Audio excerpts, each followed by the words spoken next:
And we're golden. Okay. Well, today we have another episode of the A2I podcast. We're here with Bella Nisley, and she is our guest today. And we are going to be talking about her missionary trip that she just got back pretty soon, right? A month ago. A month I ago. got back. Okay. And she went all over the place, and it's just a really cool story. And we had a great opportunity because she's down in our area. So we had the opportunity to have her come over real quick and tell us all about it because I'm super interested.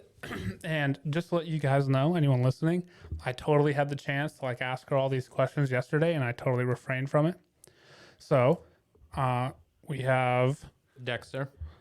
our other little host. Mm-hmm. Co-host. There you go. So are you excited about this? Oh yeah, of course. Yeah. I haven't. I've refrained as well. I just wanted to. I want to get it as organic as possible. All right. So to begin, Bella is our cousin. So we grew up together. We've always been pretty decently close. I would say. Yeah. So anyways, why don't you just kick us off with simple for someone who doesn't know you, upbringing, home life, childhood, stuff like that. Yeah. Okay. So I'm from New Ipswich, New Hampshire. So like they said, we're cousins. And we have a decent sized family. And my immediate family is also pretty big. I have 4 siblings. I'm the second oldest. And yeah, basically I grew up in a small town on the same road. I lived in the same house my whole life. I'm still living there with my parents. And yeah, get to know me. Mm-hmm. I'm 20. You're 20 years old? Yeah. So I'm looking at the screen right now. We have a thing pulled up here, a Wikipedia page. So it's this up there. It says youth with a mission. What is that? Yeah, youth with a mission. Well, okay, so we call it YWAM. A lot of the times you'll hear it as YWAM, but it stands for Youth with a Mission, and it just birthed. It's like a missions organization. Missions meaning people being sent to preach the gospel, the good news of Jesus Christ. So it's non-denominational, so you see a lot of denominations, interdenomination. So it's not just Christians, not just Catholic, or it's not.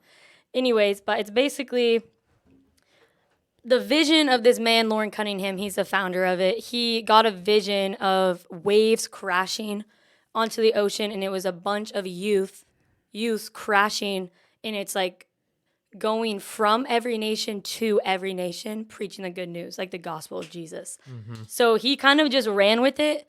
He's so full of faith, and actually going there, a lot of people said, you guys are running on someone else's faith, someone else's yes. It's super fiery. They're super filled with the Holy Spirit. And yeah, I think when you're thrown into that on your own, you can kind of just run and quickly partner with everybody else there, run on their same pace. But in reality, you kind of need to find that groove on your own, your own relationship with Jesus, stuff like that. But I guess I'm going away from the question. But yeah, Youth with a Mission is basically a school. I went to University of the Nations, which is in Kona, Hawaii. But there's YWAM bases all across the world. It's pretty big. Is there a number of how many there are? I think you could easily look that up and find a number. I do not know off the top of my head. But there's a lot. Yeah, there's a lot. So I remember, and the reason why I think this is such a cool story is because I remember you when you were in high school, and like I said, we grew up together. We're always around, and even when we moved to South Carolina, we were always at Graham's house, which is our grandmother, and you guys were always there. Mm-hmm. I still remember vividly in my head, me, and I think Emma throwing bricks down the little hole in the fireplace. I remember doing that for some reason. Blocks. Yeah, the blocks. Yeah, the play the blocks. ones, yeah. You remember those? I remember those. Yeah, we were chucking them down there. But you guys were always there. We have a bunch of cousins. And I remember, even once you and Emma and stuff got older, we were still all pretty close. And one of the things that I always loved about you guys is you're always, down to have fun. Yeah. It was never, I'm too good for that, or like, ooh, I don't want to do that. It was always just like we always just had fun. Yeah. And just out of just randomness, I'll just bring up like one of my just most favorite childhood memories is playing Manhunt at your guys' house. Yeah, that was so fun. This is hands down best. That is just time like of one of my life. most favorite memories ever. So then, but I always remember asking you like, hey, like, what are your plans? Because for me, and I think Dexter too, is like, I've always been invested in the people around me. Like, I want to see them do great things and like live up to who I feel that they truly are. And I always like, maybe I'm just like a stickler for this, but I always like, my family is the best family. My friends are the best friends. Like, I Right. always feel that way. And so I'm like, man, like these people, they're gonna go out and do great things. And you know, what do I think they're gonna do? And I'm always super curious, because then like the next question I always have is, how could I help, or what could I do, or even if it's just something really small. And I remember asking you like, hey, like, you're a senior, you know, like, what are your plans? And you're always like, I don't know, like, I'm not sure. So like, what happened from like that senior year to like deciding to go to YWAM, and like, how did you find out about it? And then what made you go like, hey, I want to do this? Yeah. Yeah. It was always in my mind because I heard about it and your sister went, Chloe, her name is. So I remember hearing stories about her, and it was like completely different than my experience, but we would talk about it, and then also just family, friends in my area. And so when I was a senior, I mean, everyone's figuring out what they're doing in life. So, but I didn't want to go to college because I didn't have a major that I wanted to major in, and I didn't want to just like create one out of thin air just because I need a major to go to college. Yeah. So, and this is also a factor because I wasn't in a relationship, so I wasn't gonna like, I was just free to do whatever I wanted, but it was so much because there's so much you can do. So I overwhelm myself with all the options to do. So I guess my senior year, and hearing about YWAM and just where I was at with God, I was like, yeah, that would be a good idea. That's like an option. And it was funny because my mom, she'd be like, I need you to write a list of like 15 options of what you can do, because I was really at a place of like, I don't know what I'm doing, and I'm like graduating in a month. Like, so she like, thank you, mom, because in reality I didn't want to do it, but I knew that it was like, you need to do something. You need to choose something, even though you don't know what you're doing. So her pressing, it helped. Yeah. Even though I was like annoyed with it at the time, Doesn't but it suck when moms are just right sometimes? yeah. I'm thankful for it though, Yeah, even yeah. though it was like annoying in the moment. But so yeah, I think with my relationship with God, I grew up Christian my whole life, going to church every Sunday. I got confirmed in my church, basically just Sunday school up until you're like a high schooler. You get confirmed. I don't even know what that is, honestly. Don't know where it says in the Bible, but I don't think it does. It I don't doesn't. think there is any mention of confirmation. but it's basically just, it is a tool, I think, and it was positive in my life. But I got confirmed when I was in 8th grade going into 9th. But I think something shifted in my freshman year of high school. I went on a missions trip to Guatemala for 10 You days. did. Yes. Okay, hold on. We gotta talk about that. So I want to hear about that. Yeah, so how did I hear about it? Linda Goddard, her name is, she knew my Nana, my grandma, on my dad's side. And we just happened to connect. Me and my cousin Mihaela on my dad's side knew Linda better than I did. But anyways, we all got together, me, Emma, Linda, and Mihaela. We went on a hike, and we were hiking. She goes to Guatemala like every year. She's like a part of Little Lambs, that's the organization.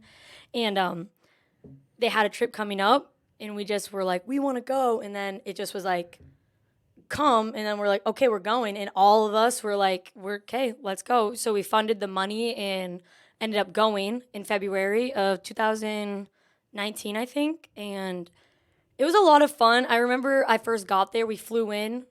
We stayed the night in the city. Woke up, had breakfast at the hotel, got on the road, and it was like a 5-hour drive to the base. And we got in like afternoon. We got in, had a lunch, and then went out right to work. like Really? physical labor. What were you staying in? Was it We- like a hotel? It or? was a building. Yeah. So it's like a base that was already built Yeah. to what it was, where it was at when I went. And it's like a whole foundation. It was really nice, honestly. And it was really the pretty, like Guatemala, where it was, the location. It was like an oasis. Yeah.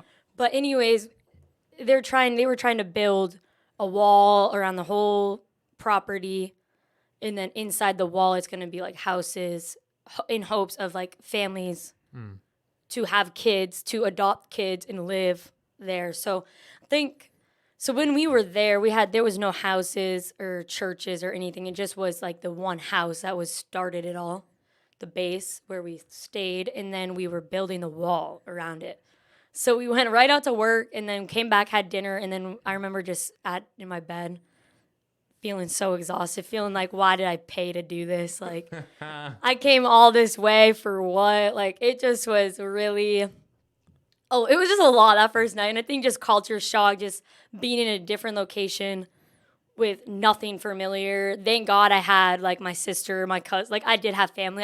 Your mom came. Yeah. Yeah. She flew. Did she? Yes, she flew out. Yeah. Yeah. It was so funny because I barely even remember it, but it happened. And I think it was so funny to look back and to see like God in my life. She did go? Yeah. Do you remember that? I do. Yeah. Dude, I have zero recollection of that. No, I remember it. But I was wondering, so that was that a catalyst to what was to come, you think? I think in God's eyes, it totally was. But for me, it was like just, I wasn't in step with God. Like I wasn't like, yes, God, and talking to God and like really at that moment in time. But when I was on this past missions trip, I just got like memories of that trip and like, wow, like I was preaching the gospel and I saw like 3 boys give their lives to God. Mm-hmm. And I just like in the moment I was like weeping, praying over them, but I don't know, it just like came and went and that did nothing. And I don't know, it just looking back, it was like a moment of like, whoa, like God's sovereignty is just crazy. So it's just been moments like that. All right, so okay, I got a question, but I'll save it for later. Take us to how did you like decide that you were going? Like you're gonna do the YWAM thing. Like when was the moment that you're like, okay, I'm doing this, and then how long from then until you like left? Okay, yeah. So basically graduated 2022 June, and I had up until I left April. So that's next year. Mm-hmm. But the moment where I was like, okay, I'm going was when I was at an office job at a construction company in my town.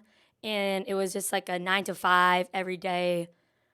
It wasn't good because I was just very like idle in the job. I wasn't busy.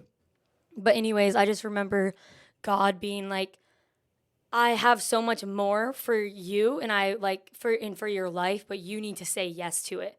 So at this time, YWAM has been an option. It's gone through my brain. Like God has really pressed it, brought it up like multiple times, but I just was too afraid. I was just too scared because I'm like, whoa, this is a big deal. Like it's not just like a light decision. Yeah. It's not just like you go somewhere for a couple of weeks and then come back home. Yeah, or I can go out to, a couple states over and bring my car and just come back, do whatever I want and have that freedom. It wasn't. And then, of course, I chose Hawaii, so it was like across the ocean. But anyways, so basically at that time, I was miserable at the job I was at, and God was just like, it's up to you. Like, I have all these things for you, but you need to step into it. You need to say yes to it. Like, so I just took that, and I was like, whoa. I put my 2 weeks in, and I worked at that job for a couple months, and then I put my 2 weeks in, ended probably beginning of February. And it was so funny because this is like a little side note, because then right when I put my 2 weeks in, I get a text from a friend, hey, we're doing a Jesus getaway. It's like I don't know. We just went to Maine for the weekend, and I was like, took that as confirmation from God. I'm like, oh my word, like I'm in. I literally just like, I don't have work anymore.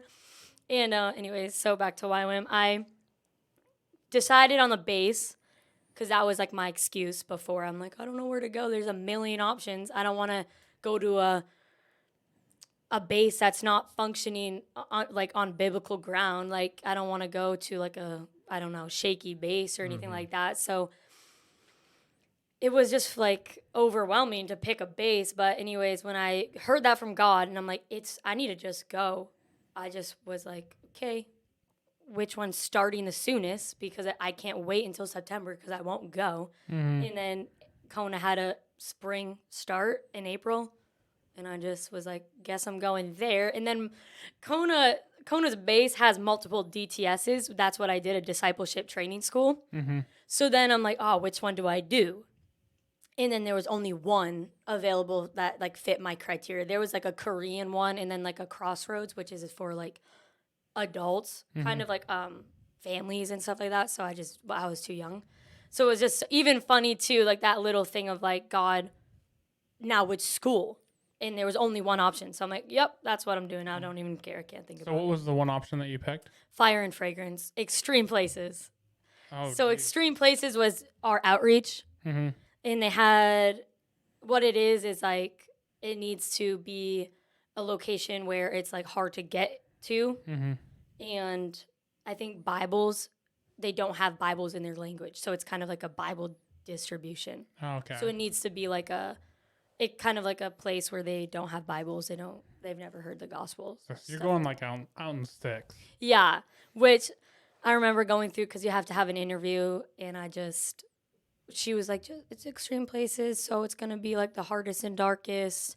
I'm like, sounds good. Like, and I hear that and I'm like, sign me up. I like didn't even. I just was like, I gotta go. So that stuff, I just was like, I'll process that when it comes. Like, I trust God. I like walked in just a confidence in God speaking to me. That's pretty mature for Yeah, like it's cool. for Very like cool. someone your age just coming out to like trust and like know like, hey, I'm not gonna do this come September, so I better just sign up for it now and Right. like do it. And then seeing your options, you're like, well, I chose it. I know God has it handled.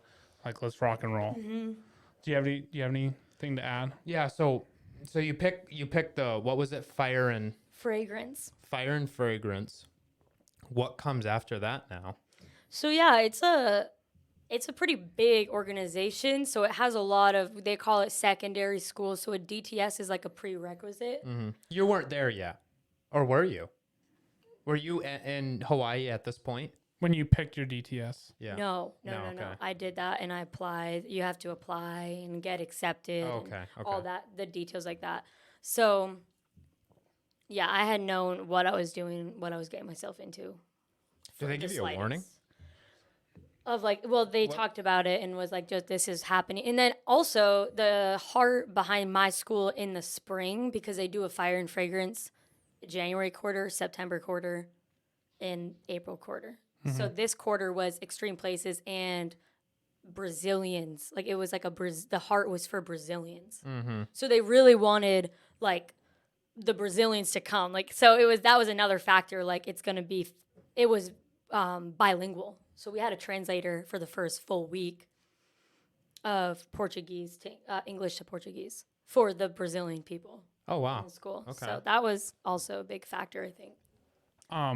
So take us to like, you get on the plane. Is everyone excited for you? Was there anybody like worried about you going or thinking it was not the right decision? Like, was there any pushback? No, not verbally. I don't think I think maybe some people didn't necessarily understand, like, okay, what are you doing? Like, where are you going? But they never was like verbalized. Yeah. And another thing about this school is obviously it costs money because nothing's free. So it ended up being at the end of the day, $6,000 for lecture and then another $6,000 for outreach. Oh, I'm sorry. No, $4,000. Yeah, $4,000 for lecture, $6,000 for outreach. 10 total for the whole trip. Yes, and not including your flights there and back. So that was all. Like the school I went to was like probably the most expensive, one of the most expensive. But Wow. it was, I want to say, the first base ever, because that's where Lauren Cunningham was in Hawaii, got that vision. Then some time goes on, and I think God ended up like bringing him back to Hawaii To and like start? starting it there, and Oh, he wow. got like a land and like a location.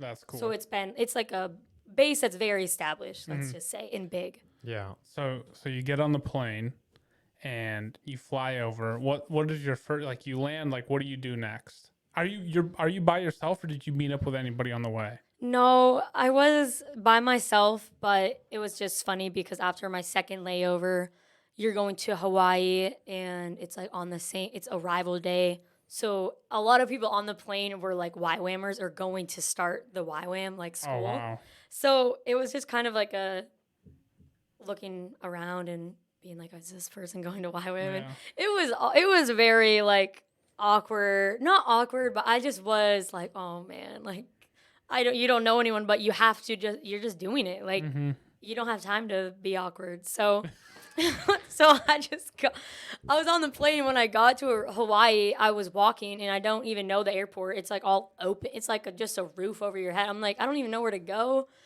And all I know is they're supposed to be YWAMers picking me up, picking the students up in like shuttles.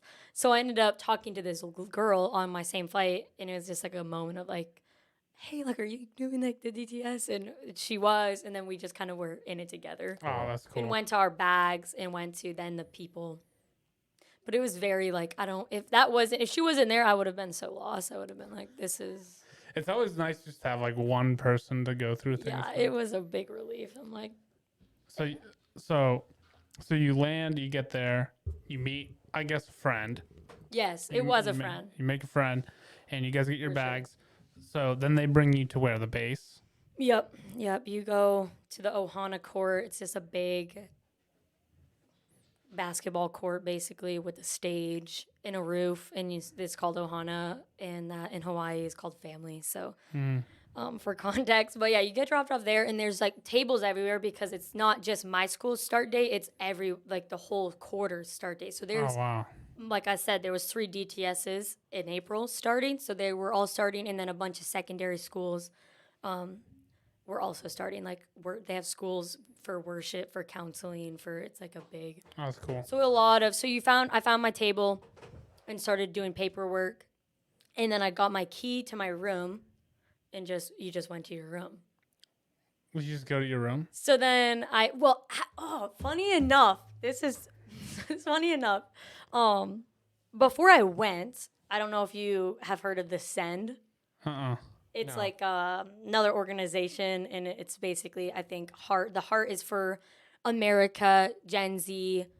They're super big with Gen Z, and just kind of sending people. But it's like all through America, so they do a bunch of like stadiums, and then they just kind of worship, they preach, and then they're like, who wants to go, and then they kind of set you up for like other things you can do, like a DTS or like adoption. Like it's like it's not just YWAM, it's just a big like Oh, that's cool. thing that's pushing people to almost just go, like almost to like wake up to like the reality of like it's time to go. Like people need to know, you need to know. So, anyways, the Send it happened in Boston, so it's right next door. I ended up going, and even getting there was a whole like testimony of just God's like hand over it all. But I ended up being there, and I sat down with my cousin, and I was meeting this girl named Cheryl Gibson. She's there.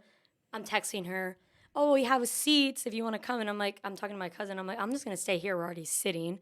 So we got up to go say hi, ended up sitting behind her, moving our seats. And the kid I sit next to is going to the same DTS I'm going to. Oh, really? So this is before I was going. So that was just like a crazy moment. Like, what? Like, God is so faithful. I'm over here like thinking it's going to be scary with like friends and stuff. But God's just like, you don't need to worry about that. Like, I'm okay. I'll show you that. You're fine.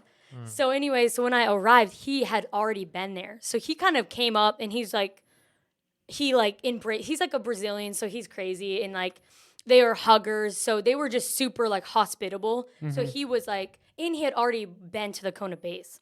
Oh, really? So he was kind of like, I'll show you around. I'll tell you where you're gonna stay.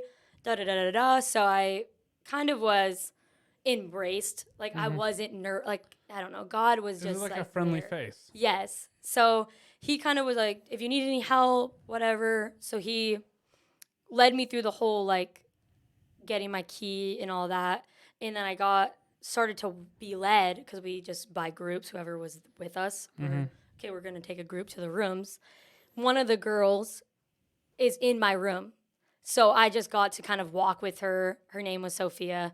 And then I got to my room, which I think a lot, at least a few, there was a couple girls already in the room. And then I entered with another girl. So it was just super smooth. So how's the room set up? It is like very small, just a rectangle. You walk in, you have a little kitchenette, bathroom, and then you keep on going straight, and then it's just bunk bed. 10 girls could have fit. Oh Slept. wow. Okay. So there's a lot. There's a potential of a lot of people. Three bunk beds at 3, and then we had 2, and then we had like a mirror and a couch and stuff like that. And you have a staff member sleep in the room with you. So it's not just students. We had a staff, like a leader, Yeah. Like, oh, how old's the leader?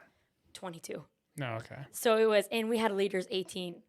Really? So it was crazy because I'm like, it's not like the school dynamic. yeah. It's yeah, like yeah. we're all on the same page. We're all on the same level, kind of. Yeah. Yeah.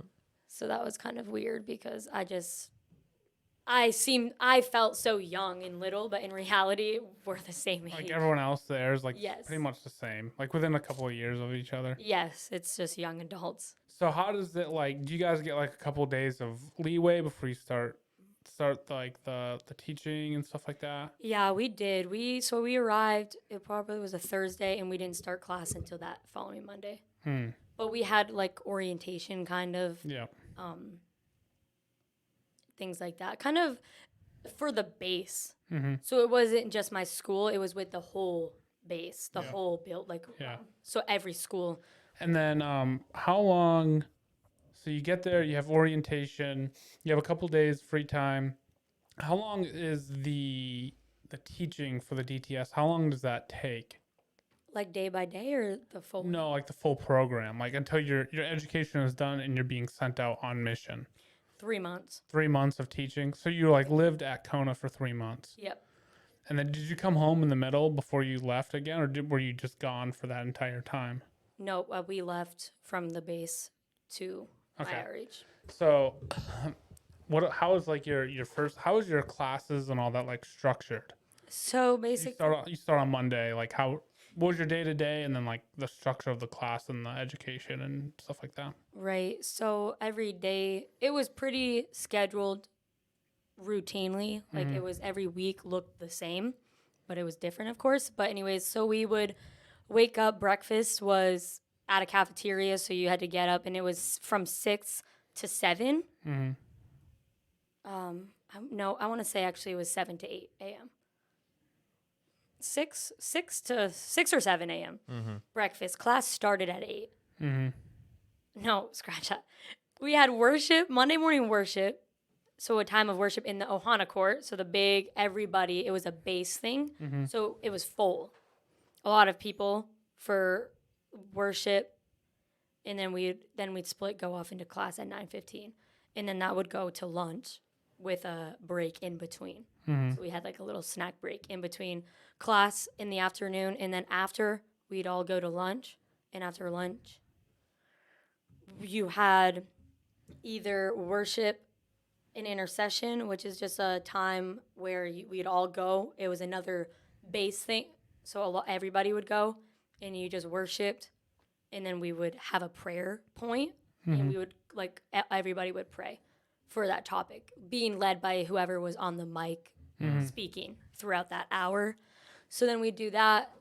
Then we'd have work duty, which mine was cleaning a classroom. So that was 4 days a week. I didn't have it Wednesday. That's also in the afternoon. And then dinner, which was at 5, 6, 7. And then after dinner, it's either another worship ministry time or something like with later on, you got your outreach team. So then you're doing things maybe with your school. Like your school would have things that at night. How many people in the outreach team? I had 8, including myself, with 2 leaders. but some people it never exceeded like 12. 12 people. Yeah, it's like groups like or maybe 15 or under, but 12 was usually the max. So did you ever get like during your class time or during those weeks, did you ever get like free time to go and explore, go out? Did you guys practice certain things?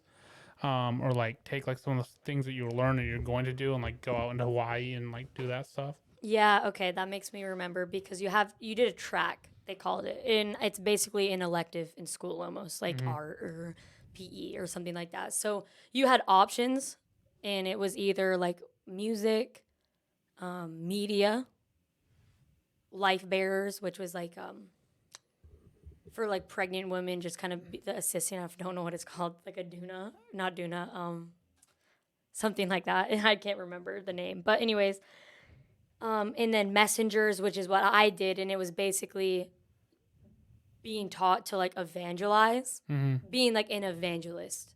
So and it's like public speaking, but it's not as scary as it seems. Like it's not like no, we're not just gonna hand you a mic and like expect you to like be like up on the stage every time. But they really taught us how to preach the gospel. They taught us the gospel and then taught us how to preach it in a sense of like on the streets, like how to approach people. You know how maybe here's some options like. Wait, can you like give us like the too long didn't read of approaching people on the streets to evangelize to them? Like a little example of it. Well, like example, like how would you go about doing it? So, okay, maybe I would really just be the type of person to like straight shoot, like, have you met the man named Jesus? Have you heard about this man named Jesus? Something like that. Or to get into it, like we would go to Target and we were like, oh, like we're in a school. We'd go up to like locals and be like, where's the best place to snorkel? Where's the best surf spots? Like stuff like that. Get talking. And then Building rapport. yeah, kind of. So it's not just like out, like Flat and boom. dry. We want to like just preach the gospel, get to know them, and then you would kind of ease into like, do you go to church? Do you know Jesus? Have you ever heard of the gospel? The gospel is just like the story of Jesus, kind of what he did for everybody. And then some people are like, oh, can we pray for you? And then we pray in the name of Jesus. Have you ever heard? Then you're not just praying for people. You're actually trying to like preach the gospel. Like they taught us, I don't know, because you can go out and pray. You can go out and pay for things. You can go out and pray for healing and, see people get healed. But if you aren't preaching the gospel, if they're not being saved, like that's not preaching the gospel. Yeah. So there is a difference. So they kind of just taught us that, and then we would do reps, like scenarios. We'd partner up, and we would that's just cool. get reps, like Okay, so we're comfortable. I gotta interject. Yeah, I gotta tell you a story. yeah, So there's this kid from down the street, right? And I just felt like a connection to him. I'd see him like running, like sprinting, not like just like out for a jog, like full out sprinting, like checking his phone and then like, like writing stuff down. Then he'd like sprint and stuff like that. And I'm like, man, I just felt like, man, I should like talk to this kid. So I just always kind of felt that. I've seen him around multiple times. I think Yeah. I've waved to him a couple times. And then I was like, hey, he was standing across the street one night when I was working out. And he's just staring at me. And I'm like, wow, guess I'll go say hi. Oh, And really? I had like just seen him for like 2 or 3 days in a row. And so, long story short, he comes over and he's like, yo, can you help me work out? I want to get on the football team, blah, blah, blah, blah, blah. And he's a Filipino kid. Short. He's like 13. Anyways, so he's been coming for 2 or 3 weeks now. He texts me every single day. Hey, what are we doing for practice today? What are we doing? I love that. Every single day he texts me, like at like 4 o'clock. He texts me every day. So yesterday or the day before, texts me. I'm like, yeah, I think it was yesterday. Comes over and he has like, we're doing bench press. He has like writing all over his arm, like pen. I'm like, what's all that? He's like, oh, I was like looking at tattoos. And so I was just like drawing on my arm. And there was like random stuff all over his arm. But then like right here in the middle of his arm was a cross. And so I'm like, I've been like, man, I should really talk to this kid and just, right. see like if he believes or if he knows who Jesus is or whatever. And I'm like, I've talked to hobos on the street about Jesus. I've prayed with random dudes. Like, I could do this. And so I'm like, hey, what is that? And he goes, what's what? I'm like, that thing right there in your arm. And he goes, oh, that's Jesus symbol. I love that. You make them talk about it. And I'm like, what does that mean? He's like, I don't know. It's the Jesus symbol. I'm like, the Jesus symbol. I'm like, well, like, who is that? Like, do you know who he is? And he's like, oh, I just know he die on a cross. And I'm like, do you know him? And he's like, no. I'm like, well, Well, you're about to. well, I'm like, do you want me to like explain to you like who he was? Like, do you know his story? And that's kind of how I went into it. But during the whole time, I'm like, this is way more difficult with like this age group because I used to lead fifth and sixth graders at church, and I like kind of figured out how to work with like that age kids and like little like smaller kids. And then I know how to talk to like 18, 19, 20, 25-year olds, adults. I've never really like preached or reached out to like 13, 14, 15-year olds. I'm like, because I was thinking in my head, I'm like, they like know things, but they don't know anything at the same exact time. But they think that they know everything. Yeah. And so it was just so funny. I was like, I was trying to figure out like, how do I tell him who Jesus is? Like, what would be the best approach to that? So I was going to ask you, like, 13, 14-year-old kid, 8th grade, like, how do you evangelize to him? Like, what would you do? What would you say?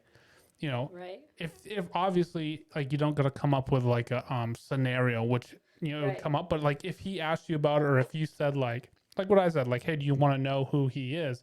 How would you go, how would you explain that to him, or how would you teach that to him? Yeah, that's good. I think what I learned, especially in this track, was it's not supposed to be like point A, point B, point C. We're good. Do you want to accept Christ? Like, it's actually, you want to talk to their soul, like, and not just be like like, you want to go deeper. You want like your spirit to talk to his spirit. Like, Yeah. you want to reach that. And I think that's through the power, through the Holy Spirit that's inside of you, and it's like just the love. And I think the God would reveal, like, approach him in that kind of love and be like, Jesus like died for you. He wants to know you, like, and even just talking about him in his original design, like God, if he was the only one. If you were the only one, Jesus would have died for you. Literally, if it was just you, it would have been just for you. Stuff like that. Like, I don't know, like, reach to the heart.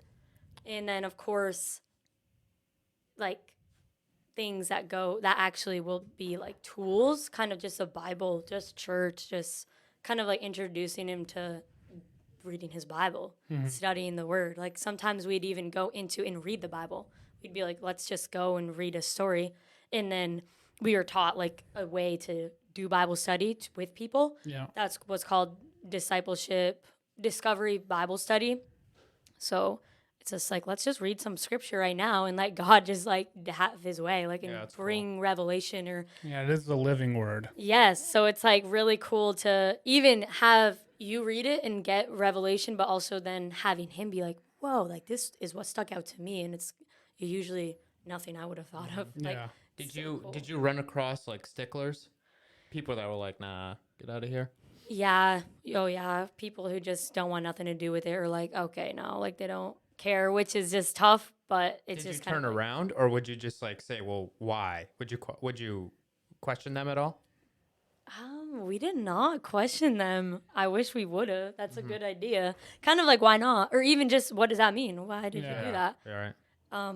Which I think I learned that with almost people like Muslims, people with other belief systems. You question them, like, kind of like, what do they believe and why? And then you kind of get a way in, kind of just, Even almost just like to that. understand them, you know, Yes. to where they're coming from. 'Cause yes. that'd be hard. That'd be hard to deal with, or at least to even get through. Now that's the only way what I can think of. I haven't done the extent of what you've done, but it's to almost somewhat ask them and understand what they believe in and why they believe in it. Yep.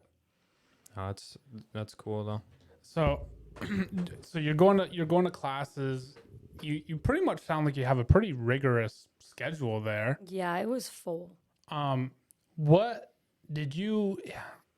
I'm sure you learned a lot, but was there anything that you like really might have flipped on, or like, hey, like I used to kind of think this, but now actually learning about it, this is what I believe.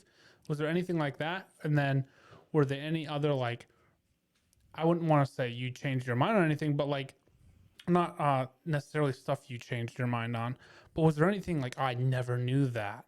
Like, oh man, this verse or this chapter spoke to me in such a way that I've never even understood before. Yeah.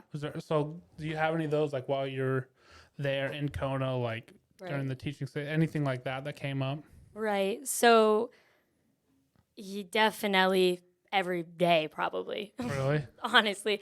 And I think it's like the first week going there, I'm like I had said, I grew up going to church. I grew up Christian my whole life. Like I was Christian my whole life. And even before I left for after that first missions trip, like I started like my run with God, like from my freshman year of high school. So I was like fiery, like just full and just pursuing God. That's what I mean by fiery. But like, Well, you weren't the average American. no. You know, I'm a Christian, but I don't read my Bible. I don't. Yeah, I You actually, wasn't like, in the lukewarm. Yeah. Like, just going to church on Sunday and that was it.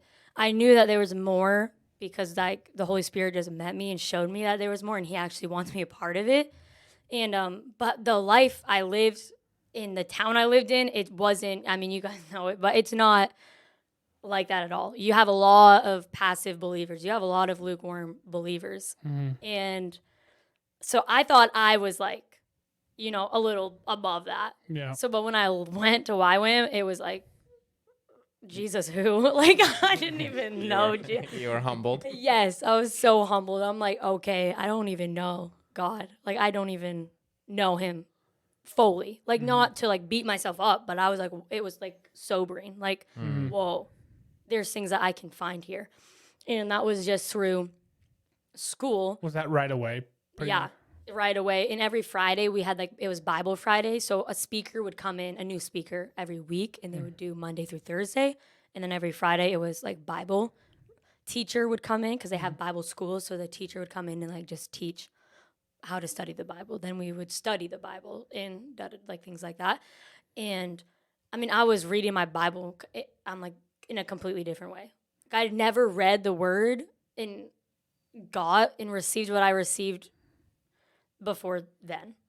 So it was just like things like that, like simple, even things like reading my Bible, praying, worshiping, interceding, like praying for other people, things like that. The praying, the worshiping. This is how I would feel if I went. Yeah. I think so. Let me ask you this: do you think that you were able to? Of course, it's difficult being out of your comfort zone, and it's difficult. Like, I don't know anybody, but does that also make it a little bit easier because you don't? It's like nobody knows me. I can just like step fully into this, and like I'm never gonna, I'm not living with. And when I go home, these people aren't gonna be there. So if I'm like, doing the old screw the light bulb in worship, like the people that always worship like this. Yeah. Someone said one time, I've never heard that. those are the screw the light bulb in people. Yeah. But like, it doesn't matter. Like, no one's gonna be judging you, and it's not like because it like in where we're from, not all places, but there's some places where if you were like a super like hallelujah while worship's going on, they'd be like, look at you, kind of like, oh man, and then everyone in town knows that, hey, that they're like jumping up and down while the organist was playing that song. Yeah. And then it's like, so it almost makes you not want to do it. But because you were away and you didn't know anybody, was that easier for you to like step fully into it? Completely. Really? It's so true. And like to even flash forward to now, it's hard to be home. Yeah. Really? And to go back to just being that like, I'll just be passive. Yeah. When I was in YWAM, that wasn't an option. Like you were saying no to that. Like you were just fixing your eyes on Jesus and not caring what other people think of you. And you weren't even doing what you were doing for anyone else but to worship Jesus because he's worthy. So completely, I'm wrestling with that now because I'm like, whoa, it was way easier, to do that when everybody else was doing it. Well, now it's the next battle. Yeah, it completely.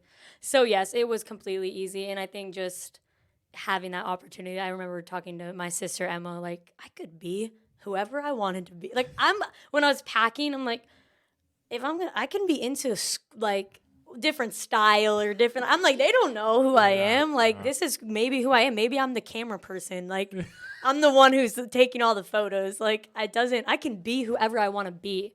So it was cool. Like Well, I was thinking of the other day, or maybe it was the other week or something. If I had no outside force that was directing me to be how I wanted to be, who would I be? What would I That is a do? fantastic question. What would I do? What would my interest be? No outside force. And I was just like, you can't answer it, but I was just asking myself the question. I was like, Did you come wow. up with anything? No, I didn't. Really? Well, I mean, if you think about it, all the outside force all the outside influence, rather, Yeah. it's what it is. We're influenced by everything around us, the Yeah. people, the things, what we do, everything. And I was just like, I don't even know if I could answer the question. I'd have to ponder on it a lot. I think that'd be something fantastic to like sit there and think about. yeah, I think so too. I think spiritually, I'd be able to answer it just like being who God made you to be Yeah. without everything and even the church's influence, like not even just so world's influence, like even things like YWAM, like what does it actually look like? What does life actually look like? Yeah. How it was. Did you feel, and I want to get more into like your school and how kind of that ended, but did you feel, so my question I had, this is probably actually a good place to kind of ask this. I've always, one of the big things that really hit me as far as being a believer and stuff like that was, I remember a pastor one time in a sermon saying, it's time to stop living off your parents' faith. And I thought about that for a long time, and I'm like, that is so true, because for a lot of people who grow up in the church or going to church, Christian, their parents are Christian, a lot of them, they like live off their parents' faith. And as like an example of that, I knew like the things I knew in the Bible were from my parents. Yeah. They weren't necessarily because I sat down, read the verse, went and found outside sources to get the context, or got the context myself and read. It was just because of, hey, don't do that, that's a sin. Okay, well, I know that's wrong. Or, hey, don't do that, that's wrong. Why is that wrong? Well, because it says in blah, blah, blah verse that that's wrong. Okay. And, so a lot of my beliefs were just because that's what I was told almost to believe. And once I hit 15, 16, 17, 18, 19, that area all the way up until like my early 20s, I heard that. I heard a pastor say that, and I was like, wow, like that's huge. I'm like, stop living off your parents' faith and have your own relationship in Jesus. Like, get to know Jesus, like you and him, not you, him, and mom and dad.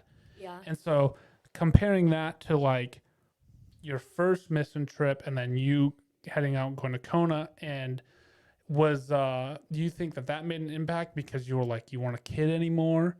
And was this like a big time were you really like, I guess what I'm trying to say is, were you really like getting into your, I'm learning who I am, who Bella is in Christ, and you didn't have any outside, like Dexter was saying earlier, like no other outside influence, and you just had the Bible, you had the teaching, and you had all these new things that you're learning.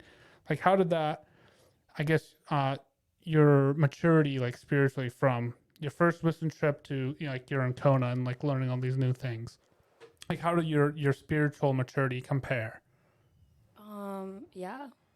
If I can remember, honestly, like back in that mission trip, and I think the fact that I can't even remember was like I wasn't being led by the Spirit that was living inside of me. Like I believe when you accept Christ, you receive the Holy Spirit then. And so I was filled with the Holy Spirit, but that like compared to Kona, I was like in communion, in communication with the Spirit. So when I went to Kona versus Guatemala, And real quick, it's not like you were living a life of sin or anything like that. Yeah. you know, like in your earlier years, your high school years. It wasn't like you were like, all right, I'm going out to the bar tonight. People like see Yeah. you guys later. Like you were a Christian, you were living a Christian life, and so then you get here, and then I think what you just said was amazing. Like you were actually communicating, actually having like relationship. Yeah. I think Yes. that's huge. Yeah, and I think God, like that's my testimony on truly, like God's goodness just straight up running after my life. Like I didn't even grow up in like a filled household. The God, like my family's Christian, but they're not nearly where they can be. Mm-hmm. And so I didn't have like like spiritual mentorship in my dad or mom. Mm-hmm. So I think even God using other people meeting me is like so mind blowing to me. Like his love and goodness just ran after me because I didn't fall into drugs. I didn't fall into sex or partying or anything like that because I knew God like that. I was established in that. I knew him. I knew right from wrong. And it was like a joy to choose the right way. Mm-hmm. Like I wasn't a burden to like say no to smoking cigarettes, like what we would do literally, like the little things, which is fine. Like it's not a huge sin. But for me, I just was like, I had no interest, like anything at all. So I think, yeah, there was a moment though, like in worship, living room worship, I was just there and I was just like, whoa, communion with the Holy Spirit, with God, like was what stirred me, was what like really opened my eyes to the reality of Christ. Like I can actually talk to God and he wants to talk to me. Like I had a question. This kid, his name was Josh, he like asked me, I went over, we were hanging out and he's like, oh, what has Jesus been talking to you about? That was like the most provoking question of my life. I was probably maybe a junior in high school or a freshman. And I was like, God can talk. Like, I'm like, nothing. Yeah. Like, is he supposed to be? Like, and I was a Christian. Like, I was going to church and I was like reading like, it wasn't like I was even just church on Sunday and then everything. Like, I was a following Jesus kind of Christian, but I was lacking in the knowledge of even who God is, who the Spirit of God is, and just even living in that, living in the power and the freedom and like the reality of why Jesus died on the cross. Is for relationship. So yeah, that woke me up big time. And then it just was after that, it was just like a run. And then YWAM came and I was like, what? Like, I mean, with God, it's just, you're going deeper and deeper. I mean, you're digging up and you're just confused. Like, it's going to be like that for the rest of my life, but it's wild. Like, the difference in just like the humbling moment of like, who are you, God? Like, this is not what I know. So how did all that translate then? After you did all your schooling or your, what do you call it? Your 3 months there. Lecture. Yeah. Yep. After all that. So, and then you kind of found like this new, the Holy Spirit, and you feel like you've really grew as an individual and a believer and you got closer. How does that translate into life or into? No, what comes after that? So you have this newfound, like outreach? Yeah. You saying? Yeah. So yeah, that's YWAM's big thing. It's like active. Like it's not just to know the word, it's to do the word of God. So they really push you. It's your comfort zone is like comfort is just non-existent. It just dies. So you have no room for comfort. So yeah, when we were like, okay, we're going, never mind going to South Sudan, but we're doing this. And it was only the firm foundation that even got me through that. Like even got me to go, like, and be okay with where I was going, who I was going with, and like things like that. So you went to South Sudan? And how was that?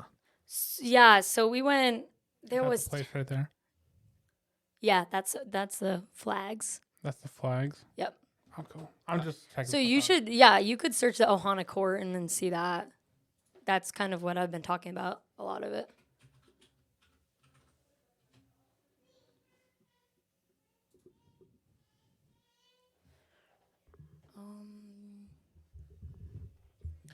If you please shout it out. right there. Which one? This one? Where your mouse is on. That one right there? Yeah. So that's like, you can't really see it, but all the people, it's just a gym. honestly, but it's outdoor. Hold on, there's a clip. Hold on, I don't do ads. I'm not letting nobody Mute it. else make money. I hate playing ads. But I need to just log into my other account or get the non-ads one on here. So you did your 3 months, right? And that was like all of your learning and courses and kind of figuring out how to do. Well, Dallas, go ahead and play that first, then. I can This just is leave the 09. sound off. But it's pretty much just like a big room, right? Is that where you're spending, like, you're going there for worship a couple times a day, or if there's like a group teaching or a whole base teaching, it's kind of at that spot? Yes, that's where it's in that's as many people as I probably saw. Maybe there was a little less. April quarter is pretty like not the fullest, but it's still like that. Mm-hmm.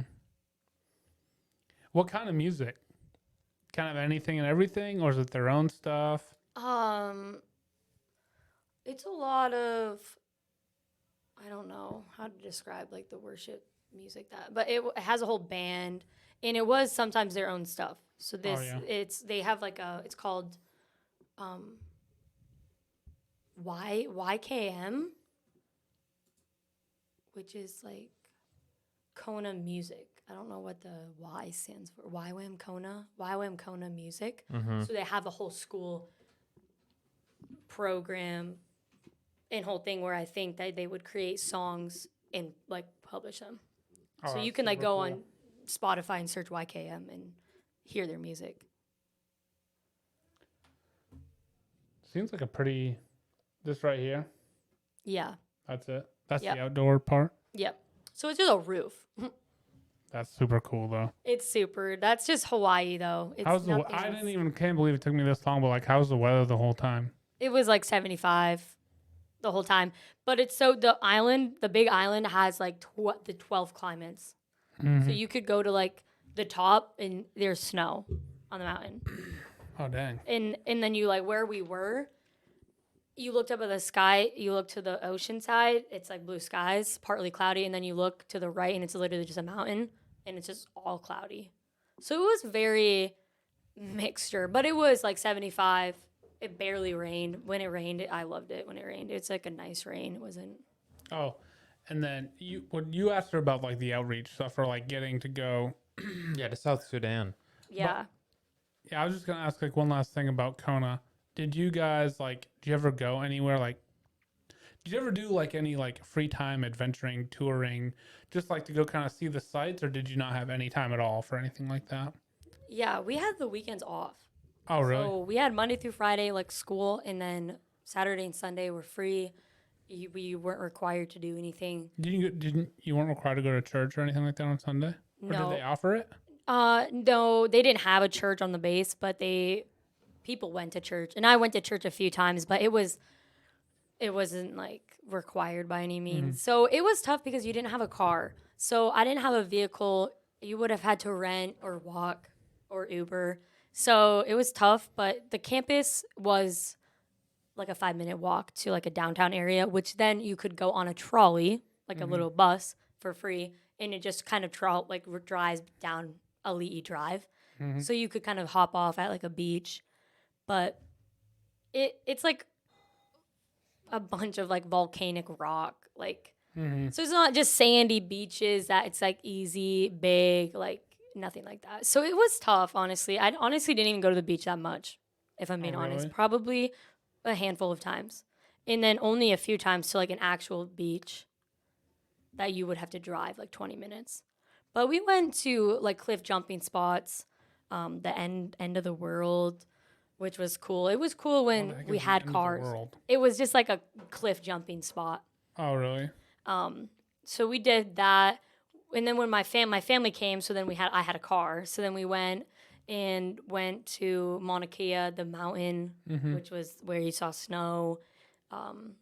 We went to another side of the island, just kind of different weather. It was colder. And then we just kind of went to Mud Lane, which was just like a road with like trees. It was just kind of like a sightseeing spot.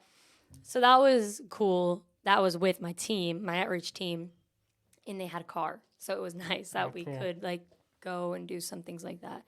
So yes, I would try to get off base probably every weekend because you just need to kind of breathe a little bit. Or just different. So yeah, so atmosphere. are you in, so you almost feel like you still have to breathe, hey? Because I've felt something similar when I was doing a ton of studying, just all biblical things, and I actually got burnt out. And I felt almost a little bit guilty for it, but I think you almost have to live in a sense a little bit. You got to do something. Yeah, yes. Did you feel that? I think for me, my season, my lecture phase, like God in me, it was like a joy. Like I was like, Oh, interesting. it was like, oh, I gotta go. They call it a prayer room, but it's basically just a 24/7 room with like, it's just quiet. You just go and pray basically. And, it was like, you're running. I was running to the prayer room. I was like, it was just what you did. You would go and God would just like encounter you and you would learn all these things and you would need to process them with God. Like I was like, I need to like go talk to God about this, especially when things came up that I didn't maybe fully understand. Maybe I wasn't like, I was kind of like wrestling with like, is this right? This isn't, I've never seen this before in terms of like ministry moment, like times of like prayer when the Holy Spirit would like kind of pour himself out, like you would physically see things like happening. And I just wasn't used to that. I didn't come from a very Holy Spirit filled area, family, anything like that. So it was kind of like a strange thing that I had to go to God and process. So I think for me, lecture was a lot of like God moments and just resting with him. But I had a friend on my Irish team, Mia. For her, she would be the one renting the truck, going out every weekend. Really? She's the one going, getting like trying to go do like things super fun on the island. But God was like showing her that you can actually have fun with me. Like life is fun and it doesn't involve drinking and like drugs and partying and sex. Like, so where her life story, like, and her testimony, like, it's just so funny.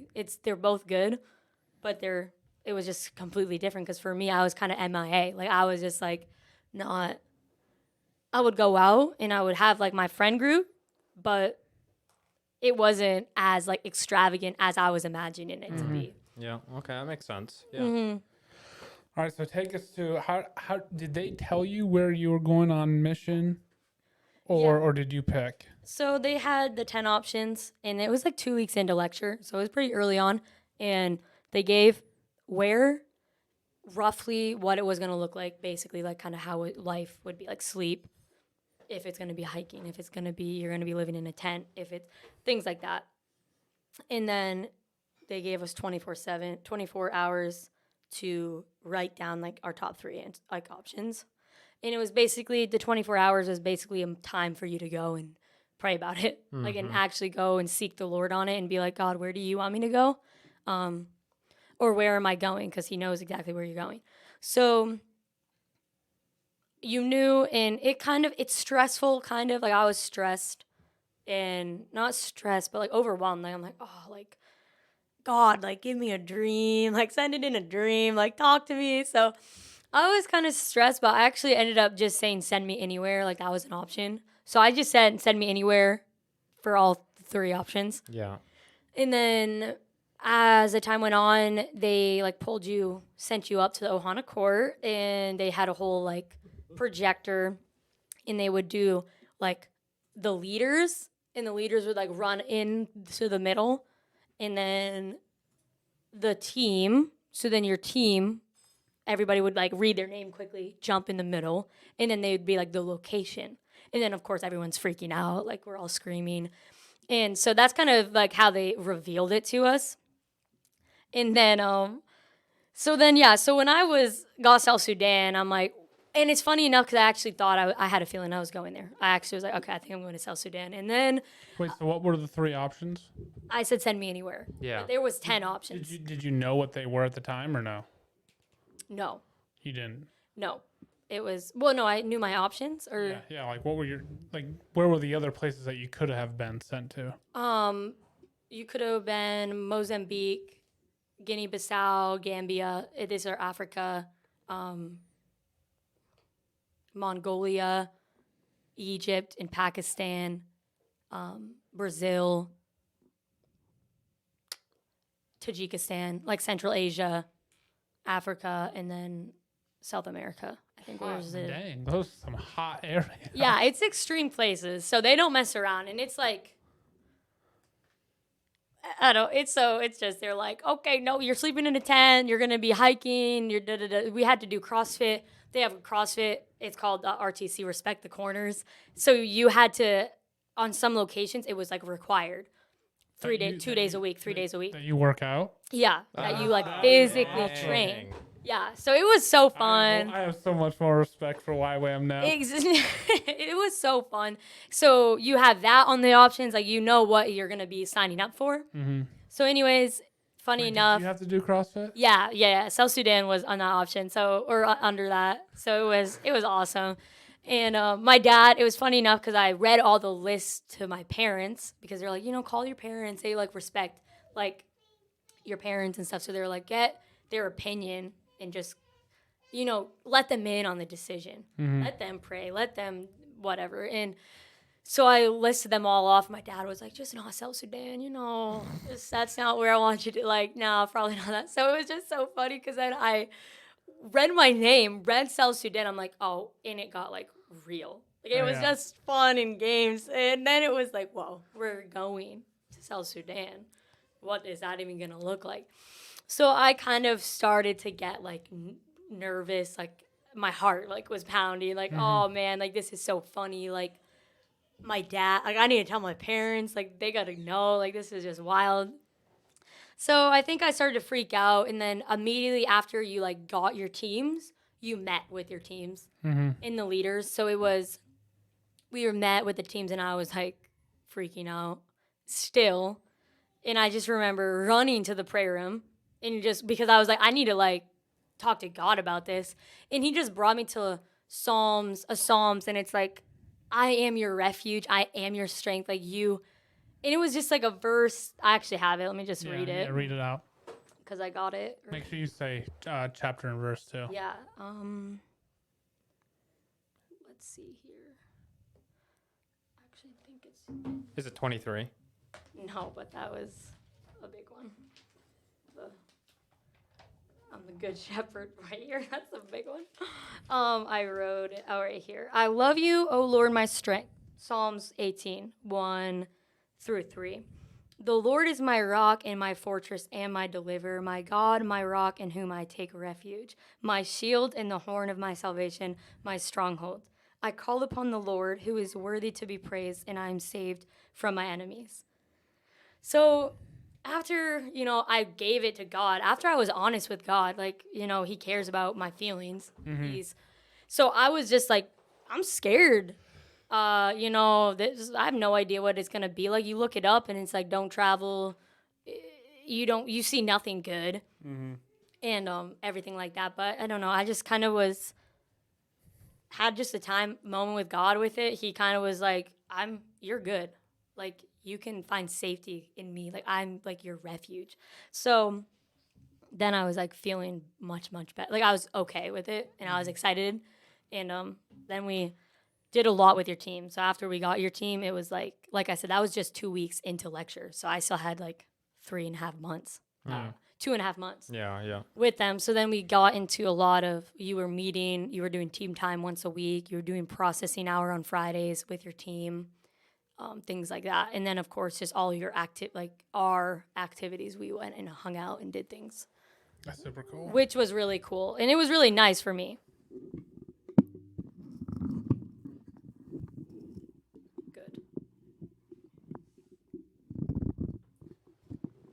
Sorry, I just didn't want the thing blocking your face. Yeah.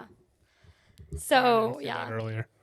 You're good. So yeah, I think that's how the decision process kind of went. And there was some people who like got an image of the flag, and then like that was one of my teammates, and then a couple of my teammates just like that their heart was like in South Sudan. Like, I'm going there no matter what.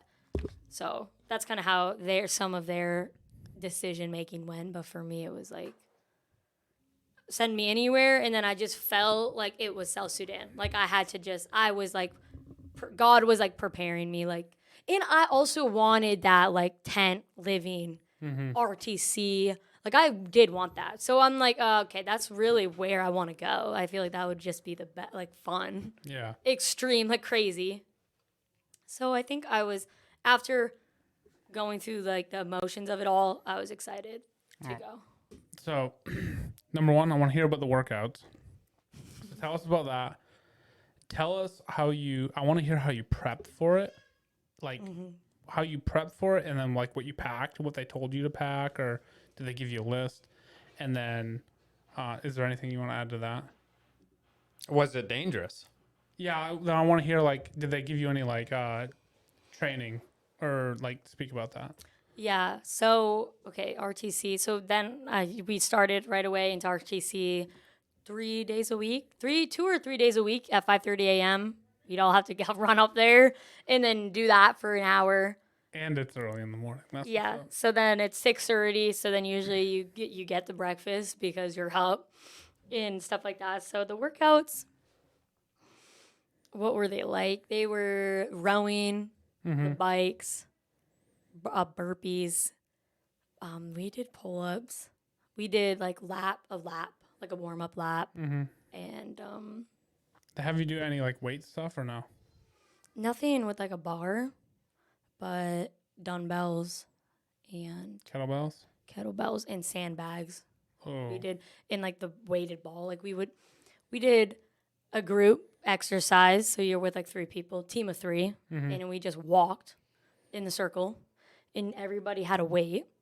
It was like super heavy, mid, light, balls. Yeah. We just walk, and then when the person dropped it, or either dropped it or I think just dropped it or stopped or whatever, you had to do 10 burpees and then swap.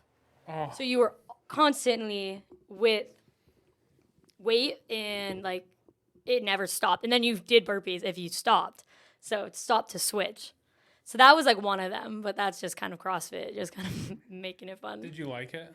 I did like it. It was really good. And I'm the type of person to be able to do something when I'm told to do it, even though I would have, like I tried to do CrossFit before, because they do CrossFit, you could have gone every day, which I did a few times, just classes in the morning.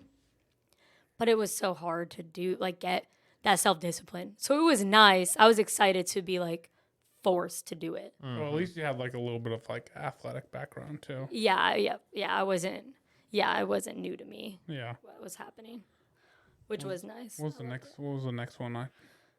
How we prepped. Yeah, prep. So yeah, I mean, YWAM, they're super like go with the flow of the Holy Spirit, and I just I'm not like a worrisome person or anything like I can do that, but at the same time, we're going to like the poorest nation.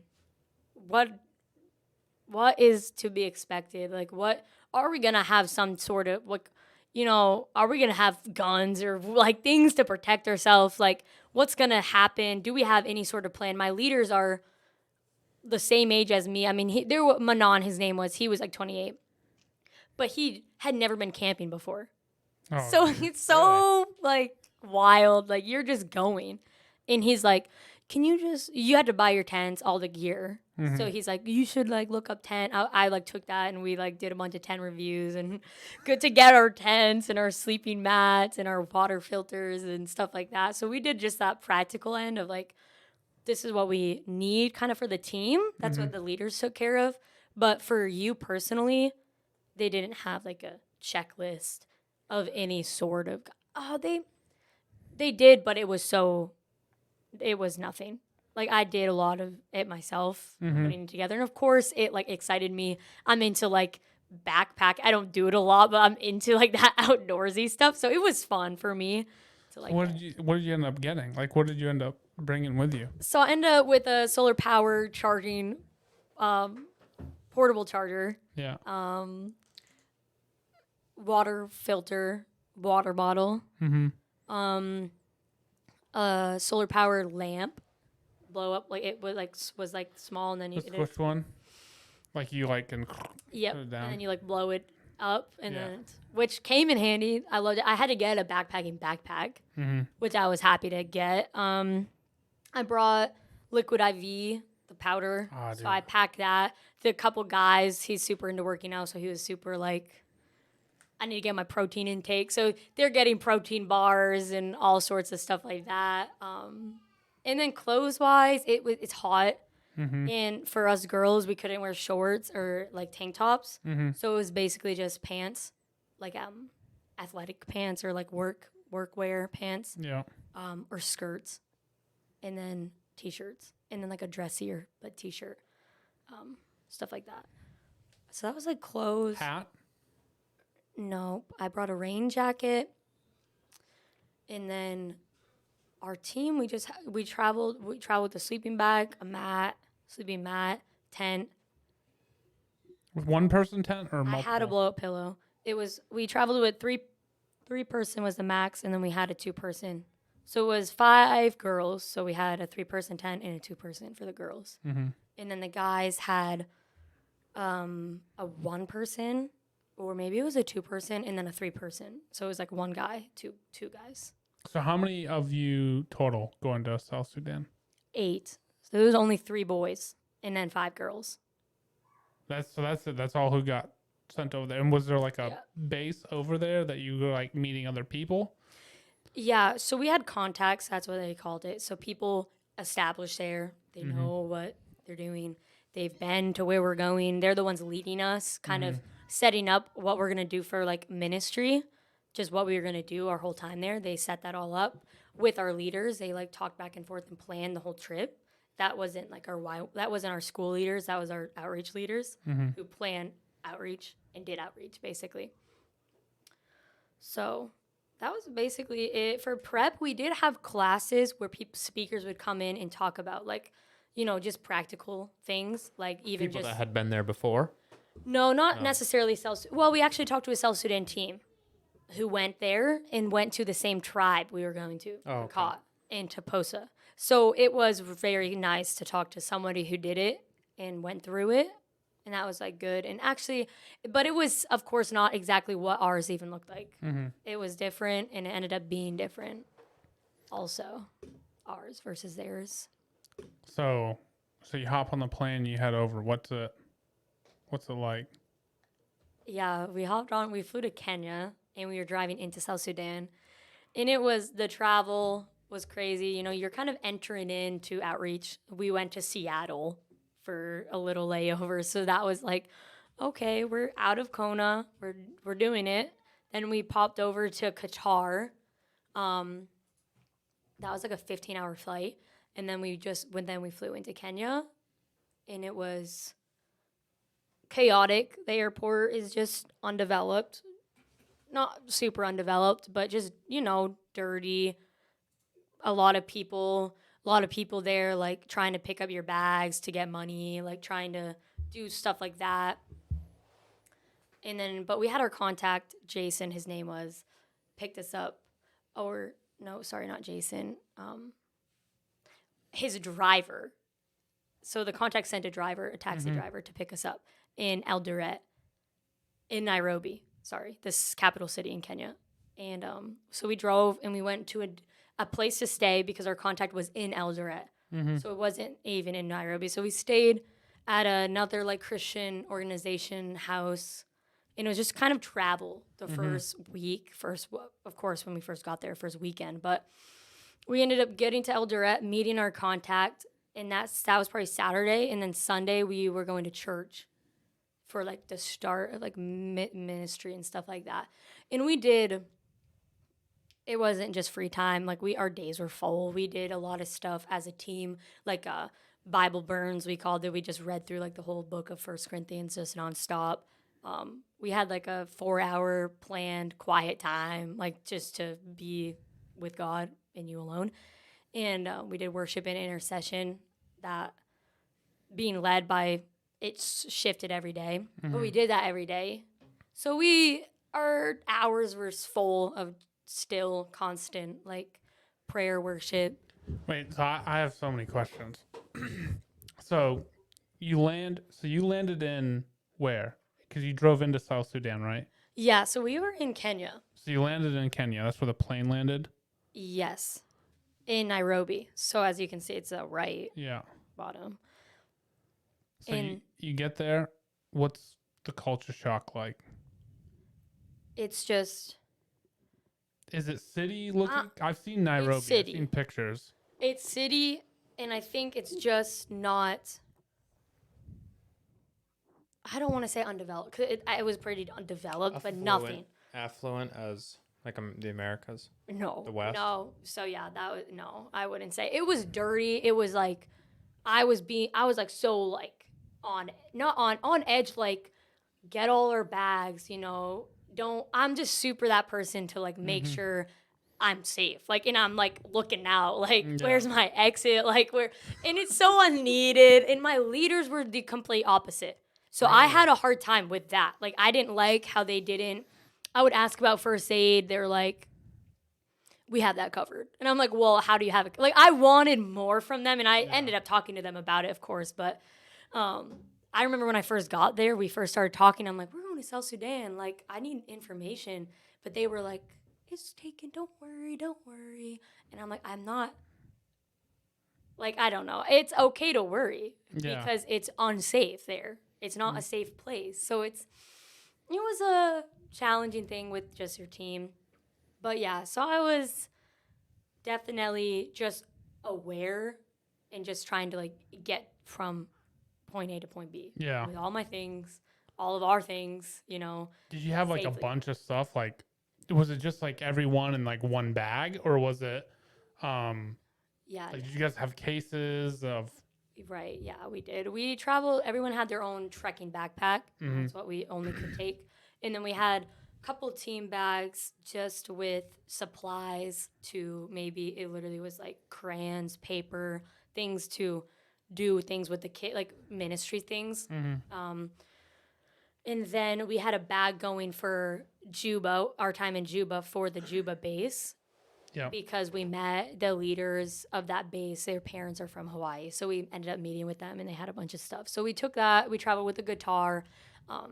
So we did have things like that. And then, of course, our bags full with our tents. Yeah. That was all separate bags. So you land in Nairobi, and then are you instantly traveling towards South Sudan, or did you like take a night or? No, we took a night. So our taxi picked us up. His name was Victor. And stayed in Nairobi for that night because we flew in like super late. Did you stay in a hotel? No, we stayed at like a missions base. So it wasn't, you had no electricity. We did have flushing toilets and a shower, which we didn't expect. Things like that. So we didn't have, it was just a room it was a kitchen and rooms with beds and a bathroom. So it actually was a lot more than what we were expecting. That was our first night. And then funny enough, my birthday was when we landed. We landed and it was like July 1st and I turned 20. So that was a big, like, my leader was like, this is crazy. Like the significance of you like starting a new like decade in the like field. And I was just like, Jesus, like, no, like I'm still wrestling, like of just laying my life down, like being like, do whatever you want. Like if you want me in sink in South Sudan my whole life, like, can I say yes to that? Like, so I was just, of course, it was a constant wrestle with that, but that was just a fun little thing. So after that day, we kind of just traveled. So we didn't do like mission work whatsoever. We traveled then to Eldoret, got to our place we were staying, which was another house with showers and a bathroom, which was great. Whoa. So twice then. Yeah, we were like, whoa, like we're really being blessed. Like we weren't expecting that. And then we just traveled. And Kenya was where you would be able to see like safari animals. So we were seeing like zebras and just on the roads. We ended up doing a safari in Kenya, which was also like a great thing. So then after like we did church, Monday was our Sabbath. so which was just our rest day. Tuesday, we do our first Tuesday, we do a safari for the day. It was like a fun day. Oh, that's Dang. cool. So it was super fun. It was Favorite animal? I think it was okay, it was definitely like the giraffe, but also the zebra. You saw a million of them, but it was like that's literally a zebra right there. Like it was still awesome to see the ones that you see often. Did you see a lion? Yeah, we saw giraffes, lions, like hyenas, hippos, What does the landscape look like? flat. Really? Flat. It just kind of Kenya was a little bit Deserty? dead. Yeah, deserty. Yeah. Just kind of dry. Mm-hmm. And then Toposa, South Sudan was a little bit more green, but it was pretty dry. But it was chillier in Kenya. South Sudan was it was hot, really a lot warmer. So where'd you take this picture? This was in South Sudan when we were in Juba, actually, so the city. But we were traveled to this. Obviously, it looks like undeveloped. It's not like the city, but it was a little away from the city, and we were going and doing I'm evangelism. digging the shirt. That it was a dress, Oh, really? yeah, and jalabaya, I think they called it. So we picked those up. I got that in Juba at a market, How much was it? $3. Oh, really? Yeah. So did you guys shop at all there? Yeah, in the city we did because you could. They have shops to shop at. In Kenya. What are some of your spoils? Obviously that dress. What else did you come back with? You probably couldn't carry a whole lot though, hey? No, not a whole lot. And I got like dinky. Well, not. There was like a craft market, so that's like literally the tourist like keychains and stuff like that. So Beads. I yeah. feel like you always come back with beads. Yeah, I have an anklet on that I got there. Yeah. So it's like that sort of stuff, bracelets, stuff like that. So okay, what's the food? What's the food like? Like, did you guys have scheduled dinners? Right. Meal times, stuff like that. Right. So the majority of our trip, we traveled with a cook. But in Kenya, of course, we didn't have our cook with us, but we picked up groceries. Mm-hmm. So we all had roles. So I was a financial person. So I took care of with my leader. So it was 2 people on that. Mm-hmm. And so I went with Manon grocery shopping. Then we took the money. Like I carried the money Yeah. because you constantly had to have it on you. That was like kind of the rule. But and I also was on worship. So the rules were like intercession, worship, finance, hospitality, med kit, stuff like that. Did people invite you in? Like I don't know, people in their little huts or Yeah, we did when we went and did church. It was we like sat down at someone's house and spoke. So what was their house like? Like describe hut. like just a circle room, square room. what'd you say? Mud hut? Mud hut. So it's like mud, and then the roof was I'm sure mud and like leaves, like branches of some sort. Yeah. And then I don't know, because this house, I think it is mud. Yeah. The I mean, roof. Look, This also was in the city. That was It was out of the city, but it was in Juba. So in the tribes, it was mud huts. Church was a fire in the middle, and then you had just logs to sit on all around. And then they lived in the church. It was like just wood. Yeah. The church, some had buildings like where the missionaries were like based in. There was like concrete foundations, and like it was pretty built, which was like a blessing. But other times it was a fire pit, and sometimes it was like, whoa, you have some sort of structure. So are you like traveling around like tribe to tribe and then coming back to like wherever you're staying at, like your home? Yeah. So we left Kenya and started to drive into Pokot. We were with our contact. His name was, no, I know his name. We traveled with him. He had a friend named David who came along, and then we traveled in his Land Rover, which was like basically your safari car, basically. And then someone followed behind us in like a super big rig truck, kind of like a box truck. And we traveled. Now we have our cook, we have our translators, we have our leader, Josh, his name was, and then David. And we traveled in. It was crazy because from before this, it was like houses, showers, like seeing cool animals. We're going to a coffee shop, you know, we're able to like shop and stuff like that. But we started to travel out of that start kind of outreach. This was like basically our start. And he had a GPS. He said like an hour and a half. And I'm like, okay, cool. Is that like when we're going to get there? And he's like, no, that's when I go to my notes to get us there. Oh, wow. So I'm like, oh, shoot, like this is real now. So it was like a cool, but also like, oh, okay, we're doing it. Like this is it. Yeah, so it was really like a moment of like, okay, it's go time. So that was we traveled through the night, and it was just like through it was like the trails behind my house going to have these dam, but we were like driving two huge vehicles, like we're just driving in the middle of nowhere, stuff like that. And we got there, and it was just, we're in the tribes now, so there's nothing. It was just the people who lived there lived like off the land, so there was nothing. So we got excited to see us. Yeah, they were super excited, and they knew Josh and Mary, her name was, who was a long-term missionary in that area. So we traveled with people that they were they recognized and loved. And when Josh spoke, he's like, do you remember my kids? Like when he came with his kids and stuff like that. So that was when it really started. We were like showering in a bucket outside. Then we set up our tents and stuff like that. So how long were like this first tribe you get to? Like how long are you there for? We were there for a full week. So you're like living with them for like a full week. Yeah, and Wow. we weren't technically with them. Like my tent wasn't next to a house from a local. We were at Mary's, that long-term missionary. She had a base there. So a compound with a church, with we had a kitchen, we had a place with a roof that we ate, and things like that. So it was a little bit more established. We had somewhere to kind of go and keep our stuff for the full week. Like our tents stayed up the whole time.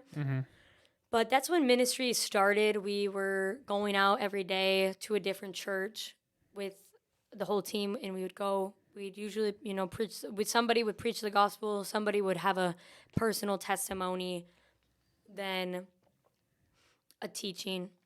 Maybe it looked like a skit, like we'd act something out, or just something you'd prepare. And it was like kind of like, okay, Bella, you're on testimony, or you're going to teach tonight or today. And I had to go and figure out what I was teaching. Like I didn't do that with my leader. So you figure that out all yourself. And then it just was very much like, okay, we're doing it. And then after that was like our morning, we'd go out. We'd let them know, because we traveled with the movie, the Jesus film, in a backpack. So we'd be like, we're going to do a film, so come back tonight, bring your family, bring all your friends. So we'd go back to lunch and then hang out, do lunch, clean up lunch, and then head back out for the movie. It's like you When it guys was, like, would dusk. like you would watch a movie with them? Yeah, so then we would set it up. We had a vehicle, so we didn't have to walk. So we expected trekking, but we didn't walk. We didn't have to walk. And we would set it up, do it. The film was like 3 hours long. So then we would do it. We'd usually start with worship. They don't have time. So they were just kind of singing. They're singing in their language. And we would just be a part of it until it was like we begin, which usually opened up with a little testimony or just like an introduction. We'd start the film, and then we'd usually do like some sort of an altar call, like, this movie you just watched is about a real man. His name's Jesus. Like, he's real. Is it in their language? Yes. Okay, that's cool. Yeah, so it's a cool thing for them, like, to have a movie in your language that movies just are non-existent for them. Yeah. That's super cool. Yeah. So what was the atmosphere like? Like, what were the people like? What would they wear? What would they look like? So, yeah, they looked completely different, and they're super tall. Obviously, they're super thin. They're super malnourished. you had people from like every generation. You had like your grandmas, and then you had like people pregnant giving birth, and so it was a span of ages. And they wore clothes because there was some tribes went into and the girls didn't have shirts on. They wouldn't wear shirts, and they had beaded jewelry and earrings that were just like prickers. Like they would just Stick them prick. in. Yeah. So and that was all for beauty. Like it was really a beauty thing, because of course you were dealing with like witchcraft, like witch doctors. People, in the West don't. I've never do that. Yeah, Like we I don't see it very often. Here. no. So you had like God, Christian or believers, and then you had like witch doctors. So when they needed healing, when they needed things like that, you're either going to the church or a witch doctor, which are just performing like witchcraft. Yeah, we have my dad's cousin is married to a pastor in South Africa, Yeah. and I talked to him. They were here on not too long ago, maybe a couple years ago or 3-4 years ago, and I talked to him about it a lot, and he was telling us all about the witch doctors and like these people, like they really believe in them. Yeah. And I'm like, yeah, but like does the stuff they say like really come true? And he's like, yeah, like it's powered by Satan. Like Yeah. and even if like they believe that those witch doctors can kill them, like if they do something wrong, and like it is like real. He gave some specifics. I don't remember though. I'm trying to remember. He said, I asked him about healing too. Oh, I think he talked about their eyes. I don't, or something like that. He said all their eyes were just white, like, and when they would look at you, Yeah. just like real like nasty, demonic looking, strange Wow. stuff. I feel Yeah. like that was it. No Yeah. pupil or something. Yeah. And then he said I'm like, have you ever like healed anybody? And he said that one time like some lady had like a big tumor or bump on the back of her head or something, and he like put his hand over and prayed for her, and he like felt it go away. Yeah. Yeah. We saw a lot of healing and a lot of people being like, they received the gospel. They received us really well. They had like the spirit of joy. Like they were super happy. Yeah, that's And cool. And their worship was just pure. Like it was just, their voices basically. And then they had like a water jug thing, and they would like bang it. Like that was their drum. And it was really cool. I think their culture was strange though, because I remember my first day on like the actual field. We went to a church, we spoke, and then the leader, Mary, was like, okay, we're gonna go do like a prayer walk, just kind of walk to their houses and just pray for them and pray over them. And we're traveling with a man who was just at church with us, and brings us to his house, ends up being his house. There's a wife with a couple kids, and then we're just kind of sitting there, not really talking. Nothing's like starting, we're just there. And then another lady comes up, and I hear that like these women are his wives. Like he has multiple wives. So I'm like, oh man, like this is real. Like, so I feel like I just really felt like the burden. Like I felt so heavy. Like I feel like I felt God, like his heart, like the way he saw that. Like, and it wasn't, obviously that just isn't what God wants for us. We're called to have one wife and one husband, and these people are that's just their culture. Yeah. They're so stuck in their culture. So when we try to bring like God's culture to theirs, it was kind of tough to really reach their heart, really get a yes. And of course, like one of the things we had to do was keep track of like all of our things, like our testimony things. So like how many people we preached the gospel to, how many people said yes to Jesus. And it was Did tough. you have like a journal or something? Yeah, we did. Or somebody on their phone, keeping track. But it was kind of tough because I didn't care about that. And like for the practical reasons, and just we had testimony night when we got back to Kona. We needed it, but I'm like, it's not. I wasn't like a fan of it because I'm like, okay, it's not. Seemed almost like a tally or Yes, something. that was exactly what it was, and it was tough because you don't fully know. Yeah.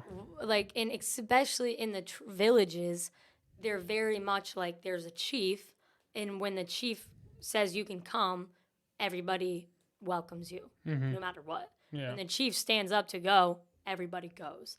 So they Really? go in groups. Like, there's not like a single person is gonna step out, and they go with their culture, like with each other. So you preach the gospel, and you're like, who wants to give their life to this Jesus? It's one person and then everybody. So I'm like, okay, what the realistic thing is like, okay, how many people are actually making like a Yeah. change in their heart? Like, because that's what really matters. I'm like, I'm not looking for a yes. I'm looking for like your life, like your heart, your change. Like, How many people like per tribe, per area, like roughly, like population sizes in these tribes? 100, 50, 20, 500 I would say probably over 100 in each one. in each like village. Yeah. And when we got into different villages, because we would travel to a few different ones, they had like a barrier around their houses, and it was just like a thorns. Yeah. And it, for my understanding, it was the husband and his family. So they were all. It was all of his wives had their own house, and then that was in one little enclosed area. That was like his house, kind of like his family was. So when you moved and saw like groups of people, it was usually like the chief and all of his wives and then all of his kids. And it was like, that was like value. Like that was like you were valued if you had a lot of wives, and they looked at it like God says to be multiply, to like be fruitful and multiply. And so it was a good thing. That was like wealth to them, Yeah. a big family. So that's kind of in the village, in the location, town, and then you had their separate enclosed little houses. And are we talking like no power, no running water, no nothing like that? No, nothing like that. They had cattle, which they didn't, that was their money, basically the dowry. Like if you wanted to get married, you had to have a dowry, which was just your cattle. And it was like, okay, I have like 300 cows. And then you would go, the man would go to the dad of the girl he wants to marry and be like, I have this. And then if they like come to an agreement, then he just takes the wife. Like that's your wife now. So that's kind of how they do it. So it's like the guys who want to get married need cattle, like need dowry. So that's like their wealth. So if you only have like 5 cows, it's like, okay, well, I think I can do better. Like the dad is like, okay, well, they could, I wonder, I'm sure they could say no or like deny the offer. So it was life for them was like completely different culture. Yeah. Never. Did you eat with them at all? That. We were told if you're offered food, like you need to eat it or drink it. So we had like tea. Had a lot of like tea and biscuits, and then they had like goat milk, Yeah. but it was like sour. Like obviously, they don't have refrigerators, so it was like curdled sour milk, and then they had like a wheat thing, like wheat dough, and they'd like mix it, so it was like chunky, with like that wheat. Oh, sick. Yeah, it was disgusting. So no, but yes, if they offered. Choked it down. Yeah, and then yeah, you had to. It was like okay. Was there anyone that like, I love this stuff? Well, yeah, John, one of my teammates, he would eat anything, so he was like totally all about it every time. So it was like at least that was good. We had him to kind of give. Pull the weight. Yeah, exactly, exactly. So then, like, so you're traveling around. Do you ever stay in any of the villages? Yeah, so after Pokot, that was still in Kenya, we traveled out of Kenya and now into South Sudan. We're still with Josh, our first contact. And as we're traveling, it's a lot of flexibility. You don't have, our week in Pokot was very scheduled. We did like basically the same thing every day. But when we headed out, it was this is our plan, but it can change, it cannot change, or whatever. So as we traveled, things, the timelines, we didn't end up going across the border because it was getting too late, and the driver was like, I don't want to go. I don't think we should go. So we ended up staying the night at some random like woman's thing, which was just funny because it had a shower and it had a bathroom, and I was able to call my parents, my family. I had Wi-Fi for the Really? first time. Yeah, at this like base. So it was kind of like a good like, well, we can be like, okay, we're going to South Sudan, like, and we won't be able to like talk to you for a month. So it was like you had God like just kind of opened that door to like do that, and then we just traveled and it was so smooth. It was Wait, hold on. So you got Wi-Fi. What's the first thing you did? Call your parents?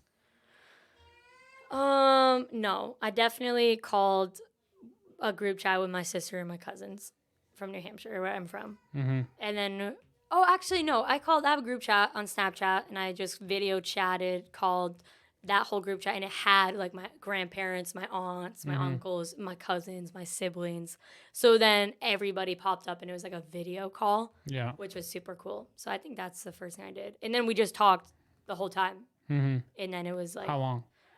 how long? I don't know how long. Maybe like over an hour, 2 hours. I don't know how long, but it was like a hot spot. Yeah. So the hotspot like shut off. That's kind of how it ended. So it was like, okay, good night. Yeah. What's the first thing you're doing? You get Wi-Fi. I think probably that, I would assume. You want to know the first thing I would do? What's that? Not even gonna lie. The first thing that popped in my head when she said Wi-Fi is the very first thing I do. What's my internet speed? That's the first thing I would check. Check it. I don't know why. I'd just be super interested. Be like, what kind of speed are they getting out here? And then I'd probably call like Right, friends and family or stuff like that. right. YouTube. Yeah, right. Download this video real quick Yeah.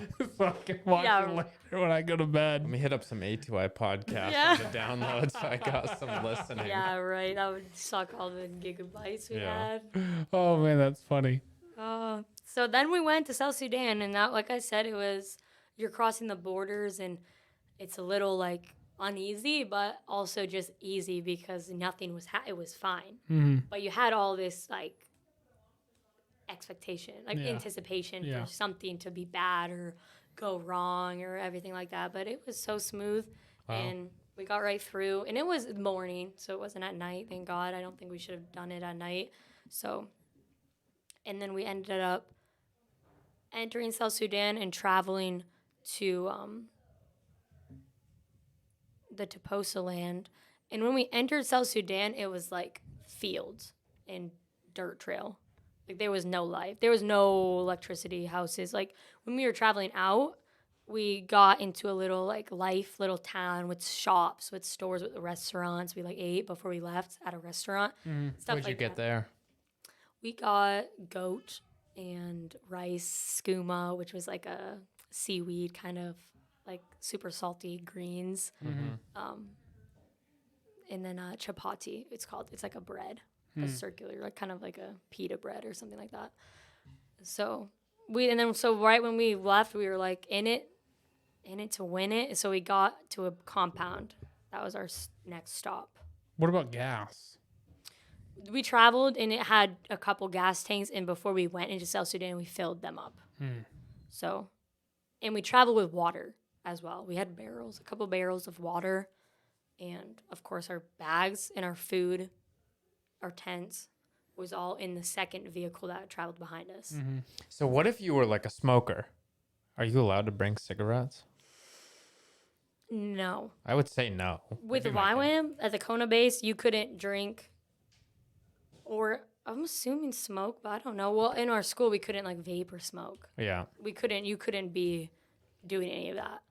And it was funny enough because I'm pretty sure John, one of my team members, had like a vape. He came with a vape, and it was crazy because we had one like ministry time, and like they were like, hey, I just feel like there's been people, like they're like just with God, like God's just like convicting them. They're literally instructed like by the whole, like if you have a jewel or a vape or whatever, and like bring it up, like lay that down, like a whole ministry moment, like of just somebody feeling like God, feeling from God, like bring this up because it's happening, and it just shouldn't be, or it's better that you don't.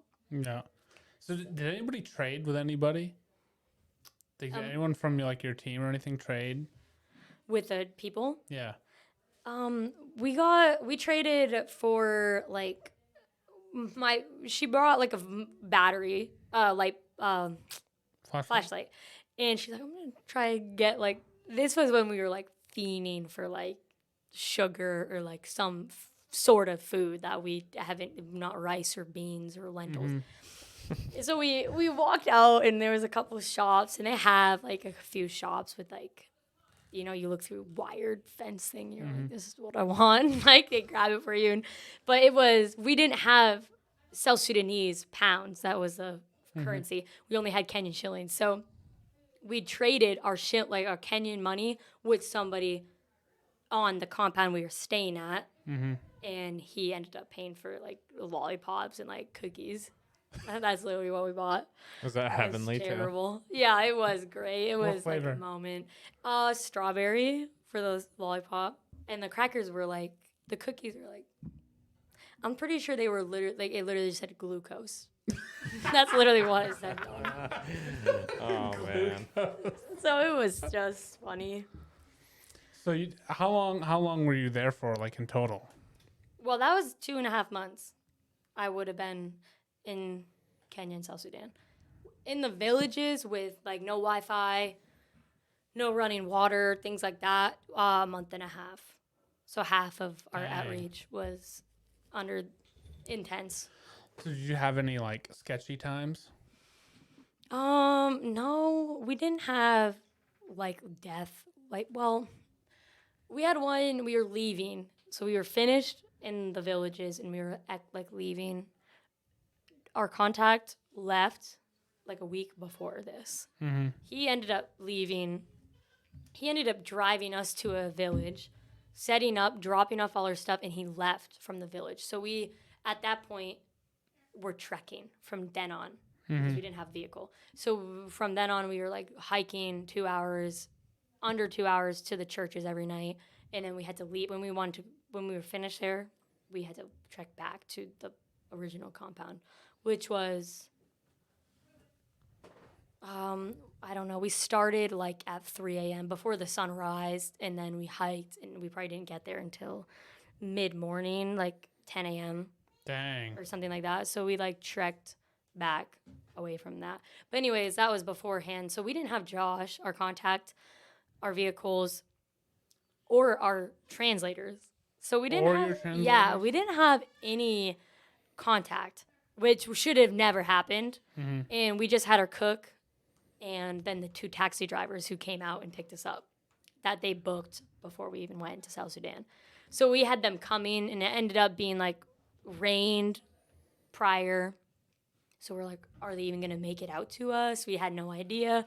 We had a phone, like a, what is it Satellite called? phone? Yeah, satellite phone. So I think that was our first time we used it to like call our contact or our translator of like, hey, how do we get a hold of these people? Because we don't know if they're making it or whatever. So they end up grabbing us later than expected. So it's now dark. Like the sun's setting and we're leaving. And we got to a checkpoint that was just, it's like with their police, but its police are non-existent. Like it's just on its own thing. So you don't trust them, and they're just looking for money. So but they stop you, and all of the girls were in one car. All of the boys were in another, which shouldn't have been a thing either. Oh, jeez. And then we were driving with our taxi, which was a guy, but we had no dealings with the people. They just kind of came in, we rolled down our windows, we opened the door, the taxi driver got out. So the people there like came in, and we were like 4 deep. So we were like laying back and stuff, and they were like, sit up, and they like looked in and tried like talking to us. And of course we're girls, so they're like trying to get us to stay. Like they were telling the guys like, you can go, but they can't go. So we were held there for probably like 30 minutes, just like going back and forth, not knowing what to do. we can't talk to them. And thankfully, my leader, Manon, he kind of took the reins. He got out and he was like, look, we don't have any money and they're not staying. They're coming. They're my sisters. Like, I don't go without them. We have Bible. We had like SD cards with the Bible. So that was like what we were offering.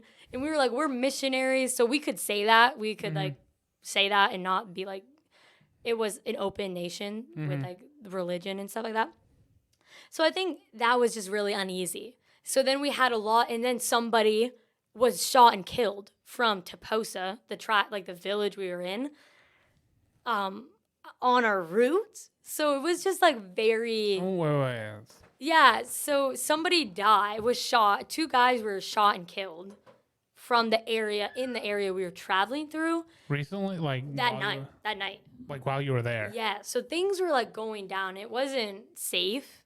So when we finally got like through that like first like checkpoint, it was they're like have AK-40 like AK their guns, and I doubt they even had ammunition. Like I don't know, but it's kind of like you don't know what could happen, and you're not in control of nothing, and you have nobody who has been in this situation before. I mean, my leaders had no clue. But I wasn't necessarily scared. I think I was definitely scared, but I was like, Was your heart racing? yeah. But then you just start praying. Like, I was just praying. I was like, God, you're with us. Like, so I don't know. I'm just like, I just am trusting God, like all these things. We get through, but, Chloe needs to go to the bathroom super bad, so we gotta stop. And these guys are like, we can't stop, like we don't want to stop because we don't want people like jumping us. And they are thinking that the people at the checkpoint like called some people like, hey, like some couple people are coming down, like stuff like that. So it's just like all uneasy, unknown, uncertain, and you're hearing all these things. You can't stop. And I just remember we ended up stopping because Mia was throwing up because she was motion sickness. So she's throwing up. Like, those roads were probably like, yeah, it was terrible. We're 4 deep in the back of like such a small car. How fast are you going? Oh, probably like not over 50. Dirt road? Yeah, and it was like bumpy and it was muddy. It had just rained, so yeah, so we ended up, like, she's like throwing up, and the driver's like, we need to go. So that was it was just like your heart's racing. You're like, oh man, like this is like a moment. Like, yeah, literally. fun. Yes, literally. Like, Your manhunt skills all of a sudden come out. yeah. And the guys were loving it. Like, the whole time, the guys like, man, this is going to be a great story. Like, that's what they're Typical. thinking. And I'm just like, this is just, it was the whole time like fine, but it was also You're on edge. could not have been. Yeah. So we ended up getting to a church where we were spending the night before we got on our plane to leave, and we set up our tents outside, and they were like, oh, you got to come in because we had people coming looking, like searching for people. So we ended up like hiding the cars and sleeping inside. So it was the whole night was very much like on edge. Like, okay, man, like they're saying like people are going to come like looking for like people to like, and you just heard people are getting shot and killed. So it's like a little unknown. And then on top of that, we had leaders who didn't have any clue what to do. And we talked on debrief, like after the fact, we literally were back in Kona. We were talking to a school leader because we had a meeting without the leaders, your outreach leaders, and we brought this up, and they made a good point. Like, they were like, they never should have been in that situation. Your contacts should have been there. They should have never left, like stuff like that. So it gave us a little bit of different view. Not that we had any resentment to our leaders over that, and if we did, we like voiced it when it happened. But I was like, yeah, they had no idea what to do either. Like, I shouldn't really expect them to know what's going on. Like, so it was just shouldn't have happened. That's not how it should have gone and stuff like that. But it was completely fine at the end of the day. Like, we were all safe. Dang, that's crazy. So what, like, so you go through all this stuff, all this happening. What are like, what was your like favorite part? Of outreach, Yeah. my favorite part. Um, I think we went to church one Sunday. We had like a church on Sunday morning, which was like not normal. They do church every day, every night. But it was a Sunday morning service, and I ended up speaking. I was like the preacher, so I like spoke and did the message. But the church was it was so fun, and the worship was like wild. And we were like comparing it to YWAM Kona. If you search any videos, it's like crazy, like super outgoing, super fun. It looks like a party. And that's just what we got. It was like exceeded that. And it was just super crazy to like see these people worshiping God like crazy wild. And then going and speaking, being able to like speak was just a cool, crazy time. And being able to pray and like have people actually like receive like healing and like freedom from like oppression or like just like demonic things was just also like whoa, like God did things like He worked through you. yeah. So I think that was just one moment, but it's cool to be in that situation like whoa, like God actually wants to use me. Do you have any? do you have Yeah. any questions? Would you do it again? Would I do it again? Absolutely. Would you? Yeah, I would Would hands you go back to South Sudan, or would you like? Would you try to go somewhere else? I would try go somewhere else unless like God was like go back to South Sudan. The same but- like crazy dangerous areas, or a little bit more low key? I think either or, but I think it's Maybe not go to a Ukraine next. right. Yeah, it's crazy. Or Israel. Yeah. Yeah, it's crazy. But I would, and it's funny because my leader, when he was on outreach, his leader was like, when they were leaving at the end, if like we had an opportunity to stay for another 3 months, who would do it? Like, who would be staying? And stuff like that. And I think that was just my leader's like heart. Like, he's like, I want you guys to like love it, like, fall in love. Like, it shouldn't be a burden. It shouldn't be, of course it's work and stretching and like totally not out of my comfort zone. I've never done anything like that.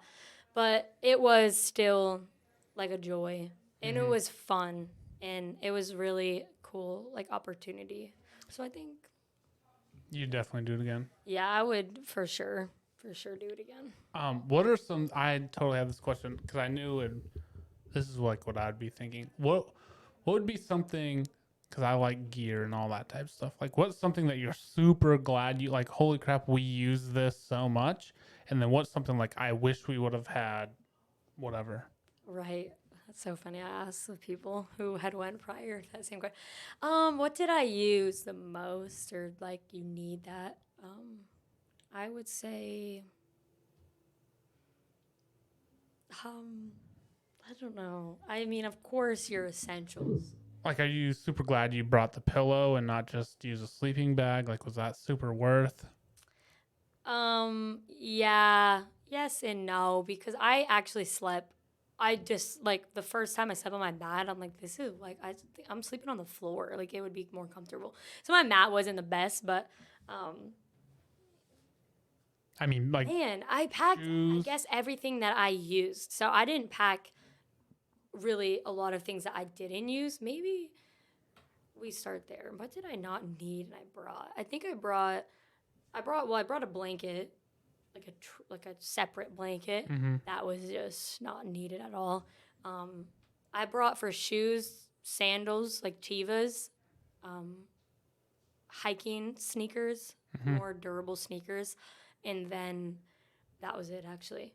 So those were I didn't even use. I could have gone with just sneakers, like not like a hiking sneaker because it wasn't. You didn't really hike. It was no elevation. It was just like distance. So those were just like too much, and it's like hot.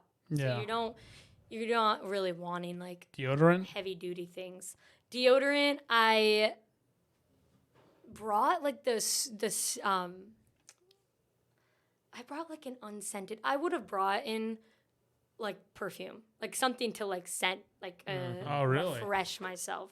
Because Oh, I ended wow. up buying that there because I didn't, and I'm like, this is stupid. Like I You need. still have it? Yeah. Does it smell yeah, good? It's funny. Do you have it, like with you? No, I hate Dang, in you South should have Carolina. brought it. Yeah, it's so I do have I did buy that there and need that. And I don't know. It's kind of a hard question cuz I'm trying to even remember. Well, I mean, if you're probably packing too, and you can't overdo it, you have to do it just the right amount. You're just using Yeah. everything that you have, you know. Did you use your phone a lot? Just for photos, and I didn't even take that many. I regret that. I should have been the one taking pictures because we had media. So we had people like assigned like pictures, videos, but it's difficult to then get that. Mm-hmm. And just as we finished, and that didn't fully happen, and I was like expecting that. So now I'm like texting them like, you need to send me all this stuff, but it's like such a process where I should have just Yeah, done it keep doing it myself. though. I want to see them. Yeah, if you I ever gotta- get a hold of them. Yeah, I need to. So I think I did use all my stuff. My clothes, I only brought probably not even 5 outfits. Mm-hmm. Like it's super minimal, basic things. Did you wash them like while you're there? Were you able to like wash your stuff? Yeah, we washed them by hand. Yeah. So we had to scrub it, and it was like total like. Did you have to bring your own soap and all that, or were you Yep. able We brought, but like, we could have got it in Kenya, to? Mm-hmm. but I brought it. I brought it like a bar, Yeah. and I just like used that. Scrubbed it. Yeah, and we did that with like the locals, so it was kind of fun. Candy. I bet you would have brought some of that. A friend brought like ginger candy. I didn't bring. Well, I was like, I had like high chews and protein bars, and you start packing your bag. That's like trying to be like as lightweight as possible. Mm-hmm. That was like my like goal, and so I'm like, these gotta go. So you didn't bring them? Yeah, and I even felt like God was like, I was like asking God like, should I like keep this a time to literally do the like I don't need coffee if I don't have coffee there. I don't need protein bars if that's not what I get. Like I can go with nothing and be fine. And I was kind of asking God like, should I do that? Like, is that what you would want me to do and not bring all this stuff, extra stuff for my comfort? Like for like, That's pretty cool. or should I just go like all in, like fully just depending on God, depending on that type of thing. So I didn't bring anything like that. I brought like liquid IV and things like that. And I actually did have like my leader did like a bag of like snacks and stuff for travel. But I remember you're like deep. It's like a month in, and you know that piece of candy actually did go a long way. Like it actually did. Like you're eating the same stuff every day on the same routine. What about so. salt? We brought seasonings. Now that I Really? say that. Yeah. Yeah, we were encouraged to do that. So I brought like a maple barbecue, something like that. Delish. It was good. It was when I pulled it out. It was gone probably that same week because everybody's using it. Yeah. And then they actually had salt, so we just bought like the different flavors. Mm-hmm. So I think I brought like an onion powder or something like that for my rice. So the food wasn't a big deal for me, but when we started, we had pancakes every morning. Lunch and dinner consisted of like rice, lentils, cabbage, that bread, chapati that I was talking about. But slowly, like our last week, 2 weeks, we like ran out. We didn't have cabbage. So now you don't have any like fruits or vegetables. Like that was I'm like, oh, to just have like an apple right now. Something fresh. Like you didn't have that. So I think the ending was like really tough. Like I could really feel like the food like showing. Like what I was eating wasn't nourishing. Yeah. Like wasn't good. Or I was just feeling like the difference out from it. Did you have anything else? Because I got my final question. No, you're good. What do you think you learned about yourself, Like, what did God reveal to you about you, who you are, and like His plan for you through all of this? Okay. Okay, what did God reveal about me? Who I am? Yeah, who you are. So, Because we kind of started like your senior year, yeah. you're getting out of school. I would venture to say you're kind of not lost, but you're looking for who you are and who you are in Christ and meaning Yeah. and purpose for your life and all that. So then, like, since then, after going through all this, what was revealed to you about you personally, strengths, weaknesses, Yeah. stuff like that? Yeah. Throughout the whole thing, I mean, I had a lot deposited. I think I had a lot like spoken over me, Mm-hmm. like, prophesied over me. I mean, you're being like poured into. You're being championed. Like the people around you, leaders and everything like that, are like for you and Mm-hmm. champion you. So it was just a time of like being. I wouldn't even say like knocked down to be built back up. It's There's refinement, but it's not like let me start from scratch. It's they let God in the word of God like set like the foundation. Mm-hmm. And that is, I think, like healthy. I think that's what it is. That's what conviction is, Mm-hmm. like refinement. So I don't know. Anyways, I'm saying like it was a lot, but I think one of them, a cool little story. One week in lecture, they did like I think it was called Freedom Week. Derek and Chloe Mack, they're kind of partner circuit riders. It's in California. They like are a big part of that, and we had a day where they talked about original design, and it was an exercise where you would be prayed over and they would like ask God what like this person's original design was, and they would just say what they feel like they heard God say. So one of the things that they heard about me was most valuable player. And I was like, what? Like, it was just so funny for me because I feel like God has always been like, Had His favor over you. yeah, like in everyone around me. I was blessed. Like, I had like your mom, my aunt, like, she poured into me, loved me. My uncle loves me. Like, verbally will be like, yeah, you're my favorite. Mm-hmm. Like, and I just sometimes you don't know what to do with that Yeah. because like it kind of is a lot. And then sometimes I don't know, you can't like actually be who you're supposed to be. So anyways, it was just funny. I like laughed because I just was like, whoa, like I actually like God was just like most valuable player. And then he like showed me like in my mind like a mental picture. I used to play field hockey as a sport, and I was a player. I was like a starter, and I was like a learner. I was teachable. So I would go into the game I would run out the first. I would go to my like coach and be like, "What did you see? What can I work on? What's good? Where am I lacking? Da da da da. I'm looking to improve. I'm looking to be like the best I can be out on the field." And I just feel like God showed me a picture of me out in the field being just my life. And when I would come out, my coach is no longer my coach. It's the Holy Spirit. Like it's him.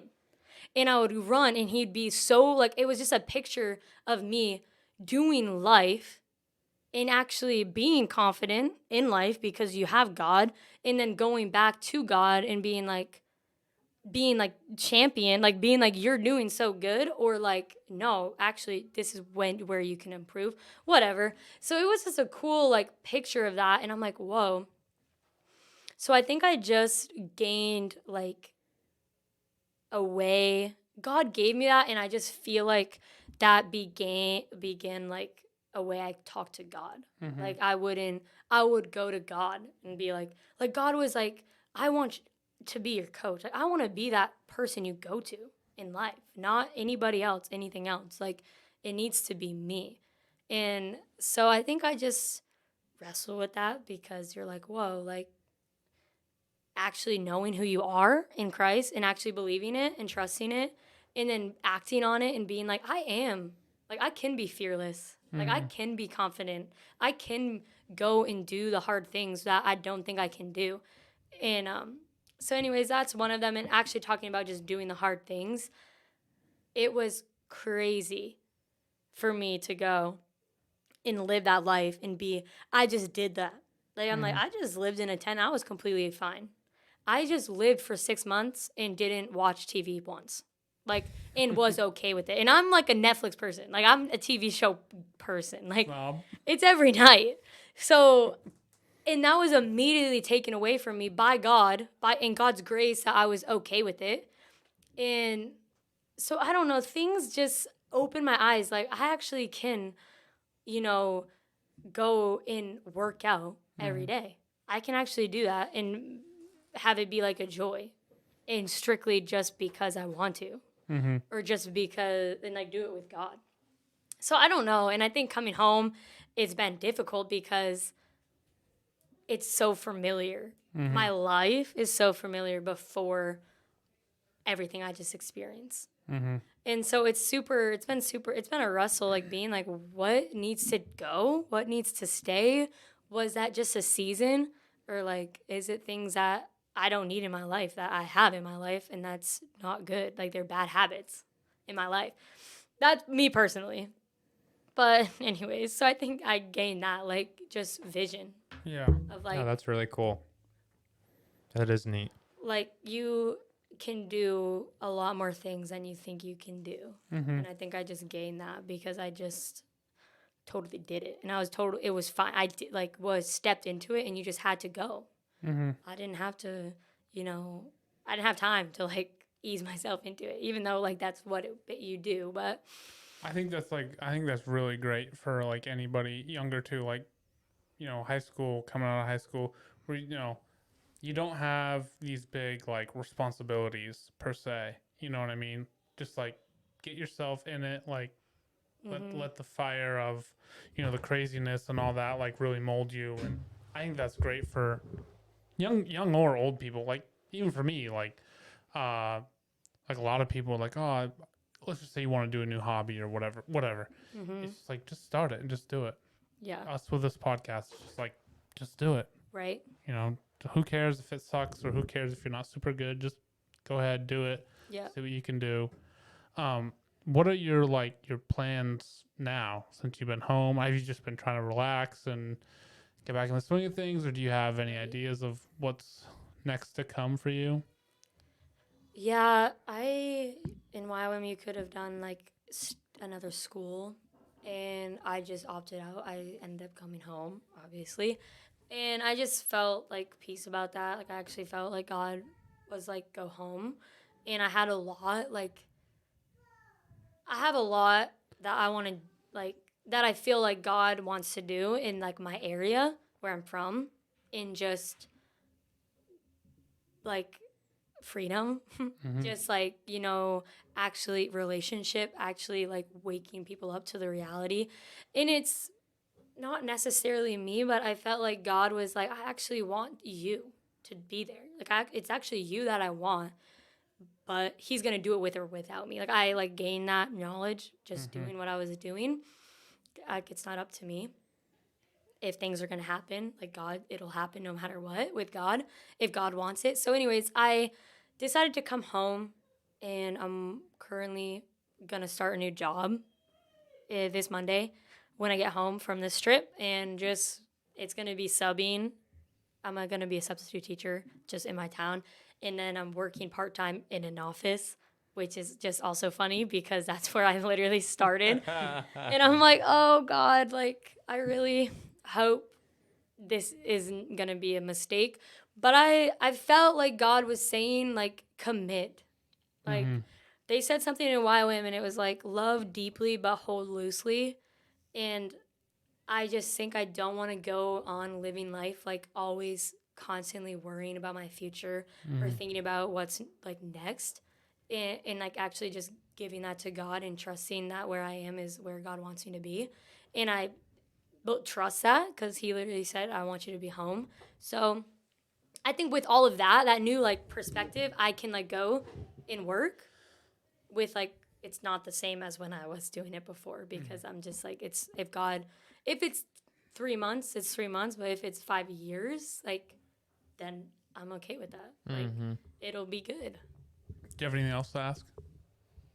No, I mean, the one thing I was gonna say though is that I think even just for me, this was quite the learning experience, and I don't know, it's neat. Your story is pretty. It's neat. You've come a long way. I think Yeah. there's been immaculate growth. Yeah, it's been a wild ride. Very last question. What would you give to like somebody who feels like they're stuck, like they're, where you were in your position? Like, what would you tell them? Like, what piece of advice would you give them? They feel like they're stuck, or they're lost, or they don't know who they are, what they want to do, or like, what piece of advice would you give to them? Well, I'm just assuming that they know Jesus. But I guess even if they didn't, I would just be like, fear is a liar. And if they know Jesus, I mean, it's so clear that that's said in the Bible that fear is a liar. And I think fear grips people. Fear, and it just can be anything. Like for me, it was like fear of man. Like even just, public speaking, going to strangers and talking about Jesus, like going, even anxiety about just living life. Like those things are liars. Like those aren't true. And I think that holds people back. And it's like the simplest thing that is like deceiving people and keeping them from doing like the most that they can do for God or even for themselves, like just living life to like the fullest. So I think I would just say fear is a liar, and it's easier said than done. But I think honestly, it's so simple. Like trusting in God is so much simpler. And if you actually can find that trust in God and actually believe in who He is, you don't need to fear. Especially if you like give it to God, like surrender it to God and be like, should I go? Should I stay? Or whatever. If you feel like you should go, just go. Like, just do it.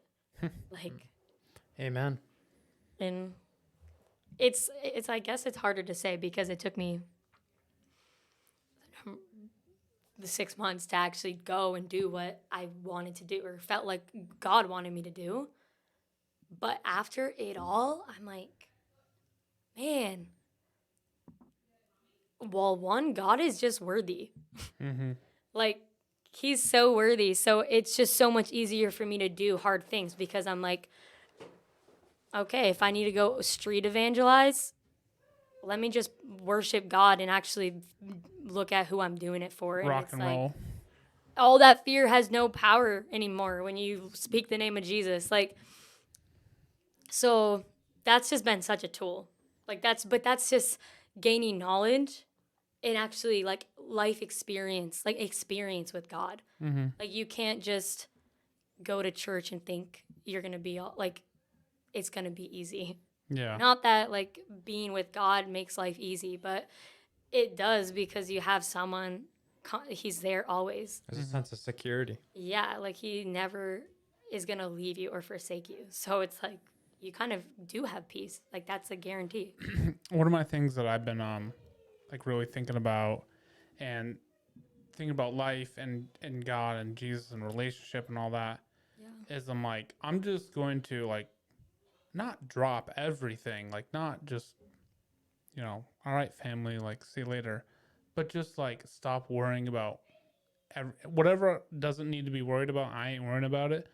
And I'm just like, I'm going to get up in the morning. I'm going to have my quiet time. I'm going to read my Bible, get close with Him, and I'm just going to dump it all on Him because I've tried for so long to like let me figure out how to fix this situation. Let me figure out how to make this. And I'm like, I'm not going to do that anymore. I'm just going to hand it to Him, and I'm going to do my very best to just not think about it, not worry about it, just give it over to Him, and then like just spend time and build that relationship. Like that's what I want.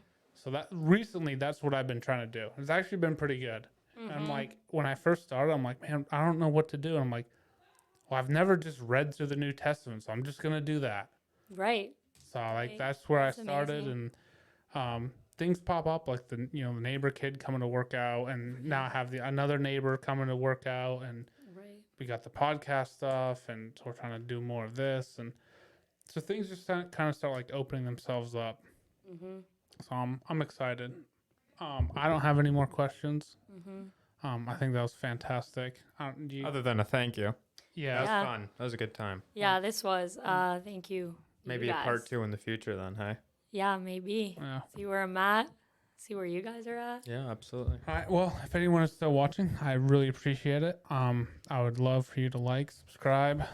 If you have any comments, please throw them down. We'll try to answer them. But anyways, you guys have a fantastic day. Thank you. Bye.